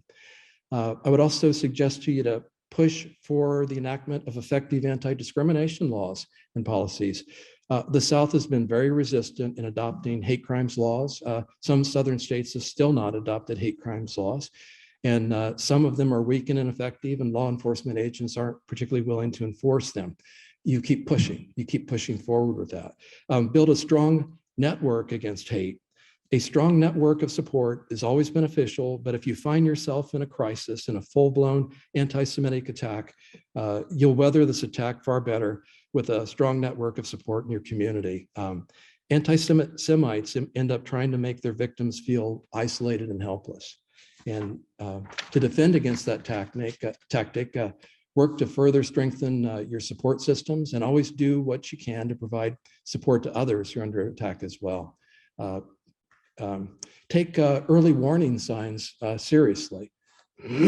Quite candidly, when I look back, there were things I ignored I should not have ignored. You know, I gave people the benefit of the doubt. I thought, well, they didn't really mean that. In retrospect, that was an error. Like a shark, anti-Semites commonly bump their victims. Sharks will do this. If you're ever swimming in the ocean and you get bumped by a shark, as quickly as you can, get out of the area, because the shark is testing your reaction. The shark wants to see if you're a safe target. Well, anti-Semites will do the same thing. Understand the seriousness of the situation, and that is that hardcore anti-Semites are going to seek your professional and personal destruction. Understand that they're not going to play by the rules, and the first sign of a pending threat, strengthen your defenses and prepare an effective response. One of the things that you can do is document anti-Semites misconduct. Keep thorough, effective, and objective records documenting acts of misconduct by anti-Semites. This documentation may be necessary to prove misconduct or to rebut false claims like Mr. Smolkowski encountered. Anti-Semites commonly lie, and if you don't have solid evidence to rebut those lies may be believed. When documenting misconduct, keep in mind that those records may be key evidence in disciplinary actions, civil suits, and prosecutions against anti-Semites, and it's solid documentation that wins cases. I would also tell you this too, and this is really hard to do, but don't take anti-Semites' hate personally. Understand that the anti-Semite's behavior is all about the anti-Semite, and it's not really about you. So much as possible, don't take the anti-Semite's attacks personally. To the anti-Semite, you're simply the most recent target in an unending line of victims for the release of their dark pathologies. Although anti-Semitism can seem very personal when it's happening, it's only personal because it's happening to you. Also understand that one of the purposes is to upset you. Taking the harassment personally gives them too much power over you, and it's a waste of your emotional energy. They really aren't worth it, and I would suggest, as Dr. King said, hate is too great a burden to bear. So try not to hate, as hard as that can be. I'm almost finished here, but take back your power. If you're under attack by an anti-Semite, it is imperative that you get control of your own emotions, thoughts, and life. Stop playing the anti-Semite's game. Don't allow the anti-Semite to manipulate you emotionally or to define the rules of engagement. You don't have to engage in the way they choose to engage. Be proactive and not just reactive. Take a deep breath, clear your mind, and strategically review your best options. Construct an effective plan for moving forward and execute that plan with confidence and determination. You have as much power and control over your life as you're willing to exercise. And the anti-Semite only has power and control over you if you're willing to cede it to them. You could have no greater victory over anti-Semites than to strengthen your personal and professional power, happiness, and success in spite of their attacks. Protect your health as your highest priority. When under attack from anti-Semites, closely monitor and protect your mental and physical health. The constant drumbeat of harassment can take a toll on even the strongest individuals, but nothing is worth compromising your health and happiness. Be proactive in protecting your health and happiness, even if that means finding a safer place. And finally, be determined to endure and learn from your experiences. Life's most difficult experiences often teach us the most valuable lessons while deepening our understanding and compassion for others who may be suffering. You can learn to practice the alchemy of turning bad experiences into good lessons and good deeds by learning from negative events and sharing what you've learned from them in order to help others. Well, I hope this is helpful to you also. And just the last slide has contact information. Okay. Yeah. And anybody has anything they want to contact me about, that's my email, and I'd always be happy to respond. Thank you.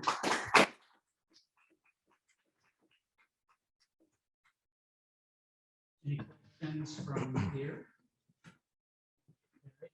Yeah, Professor Dayton, this is not to minimize in any way, what you said. In fact, I thought it was a great presentation.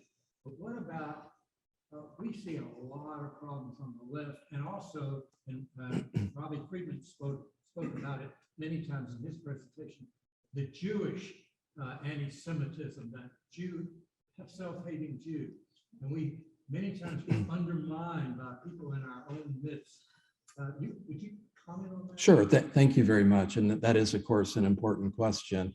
And you don't see anti-Semitism only from the right. I did tend to focus on that because that has been my experience. Those have been the most aggressive individuals. But yeah, you absolutely do see it from the left. I've experienced that at the university, quite candidly. Things like, well, you're in a faculty meeting and, well, some people won't work on Saturday. And being the only Jew in the room, I knew who some people were. Sure, yeah, and you certainly do see that also. Now, they didn't set my mailbox on fire. I think there's a different level of extremism possibly, but I intentionally tried to stay out of politics as much as I could. Any other questions? Quite candidly, I find those things difficult. That was in 2015 that occurred with my family. And quite candidly, I find that hard to talk about to this very day. It was the worst days of my life. It was the worst days of my children's life. It was absolutely terrifying. When they set your mailbox on fire, you don't know that it's not going to be your house next time. And then when you don't get help from the people that you need help from, it's even more terrifying. One of the reasons that I've been working in this area and doing research in this area is I'm trying to practice what I preach in the sense of that alchemy of taking something really horrible and turning it into something positive, much like you have also with the research that you're doing. A question from the room. John, do you see things getting better or getting worse? Okay. That's an excellent question. Do you see things getting better or see things getting worse? Oh, please let them get better. I mean, that's my hope that they'll get better. I don't know. I don't know the answer to that. They have gotten worse in recent years. I lived in that community, the one where that occurred, for years and didn't have any problems. And all of a sudden we had problems. And I do think that the political landscape of the United States is particularly volatile right now. I think the world landscape is becoming particularly volatile. And I think it is rooted in demographic change. I think that there are people who have been driving the bus for centuries, and now they're being asked to take a seat with everyone else, and they're not particularly comfortable with that. They'd rather drive the bus because it's their bus. So another question from the chat.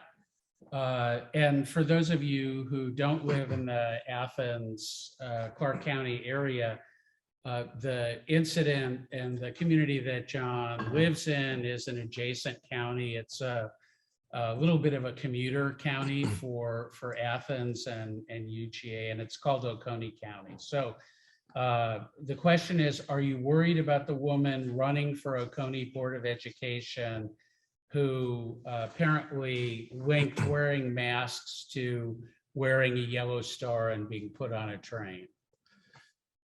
I do know about that situation, and as much as possible, I'm staying out of politics, but yeah, how could you not worry about that? I mean, that's deeply disturbing, and I am aware of that. There is a movement called Moms for Liberty.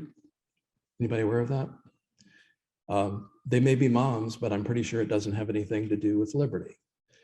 And it is extreme right-wingism, and I do believe there's embedded within anti-Semitism. So I will be on their hate list after this, I'm sure, too. I think also that's where John's advice to vote and get involved in local issues are really cogent suggestions for fighting these sorts of people. One last question from the chat. How did you catch the high school perpetrators who burned your mailbox and did other physical damage? Yeah, how that occurred, actually, I can't take the credit for that. I have to give the credit to the sheriff's office. We reported the incident, and I would say they know their own community pretty well, and they knew where to look, and they looked in the right place. They had actually gotten an arrest within an hour of us reporting. And it didn't end up being 6 people originally, but I had 2 that there was no question about their guilt, and I'm a lawyer. And what I did was I told them that you have 2 choices here. We can either press this forward with criminal and civil action, or you can tell me who else was involved. And they told me who else was involved. Any other questions? Is that a federal offense, burning a mailbox? It absolutely is. It's a felony that carries with it a 5-year penalty. Setting in any way vandalizing it's considered vandalizing federal property. It sounds like the local law enforcement of County County was pretty helpful to you. Would you Yeah. say so? I would say that Can you was, repeat the question? yeah, it was about whether the local law enforcement in Oconee County was helpful. I would say in my case, that was in fact true. I did think they were helpful, and I did think they were supportive in that case. Not everybody will agree with that, but that was my personal experience. And that part of it is that I had a positive personal relationship with the sheriff at the time. And I think that helps. And it goes back to what I was saying earlier about really building the network of support. In an interesting synchronicity, I don't know if the current sheriff, that this is true for the current sheriff, but historically, both a sheriff and assistant sheriff went on the Gilly program that Robbie talked about in the very first talk of the meeting. So Yes, Sheriff Scott Berry was in Israel with me. Yeah, that's true. Yeah, actually, I did discuss that with him. Yeah. I don't have any complaints about Sheriff Berry. Yeah, and there was one more staff member who unfortunately passed away a couple of years ago from a heart attack. Mhm. Yeah. Okay, any other questions, either from the audience in person or the remote audience? And I do not need to disparage anyone. Okay, well, I think I will take a few minutes then to, well, let's give Professor Dayton a big round. I just wanted to take a second to thank Gary also. Thank you very much, Gary. And also, I do appreciate the opportunity to talk about this. I don't find it particularly easy to talk about these issues. It's easy as an academic to talk about academic issues. It's really hard to talk about it when it affects you personally. But I also think maybe that's sometimes what people need to hear, the real thing, rather than an academic examination. Thank you for having me, Gary. My pleasure, and thank you for speaking. Well, we've had a wonderful diversity of talks here, and I just want to thank all our speakers. I was going to give a little summation. I'm not really sure that any summation is needed, but one thing that's clear to me as the community that's interested in anti-Semitism, we need to develop some sort of coherent and cogent strategy to deal with the voices of dissent, I guess, within our own community. So, we need to have some strategy to deal with a group like Jewish Voice for Peace, which says right on its website that it's anti-Zionist, which essentially means it's against the state of Israel as a Jewish state. And I think AEN, can help, and the other organizations we talked about. And of course, the organizations I mentioned were just directed towards higher education. The anti-Semitism network in the country is much broader than just universities. But those of us that are fighting anti-Semitism need to somehow develop an effective strategy for those people who want to evoke their Jewish ancestry to give legitimacy to factually inaccurate and prejudicial views. And so with that, I'd like to thank all of you for attending, and either remotely or in person, and enjoy the rest of your spring day.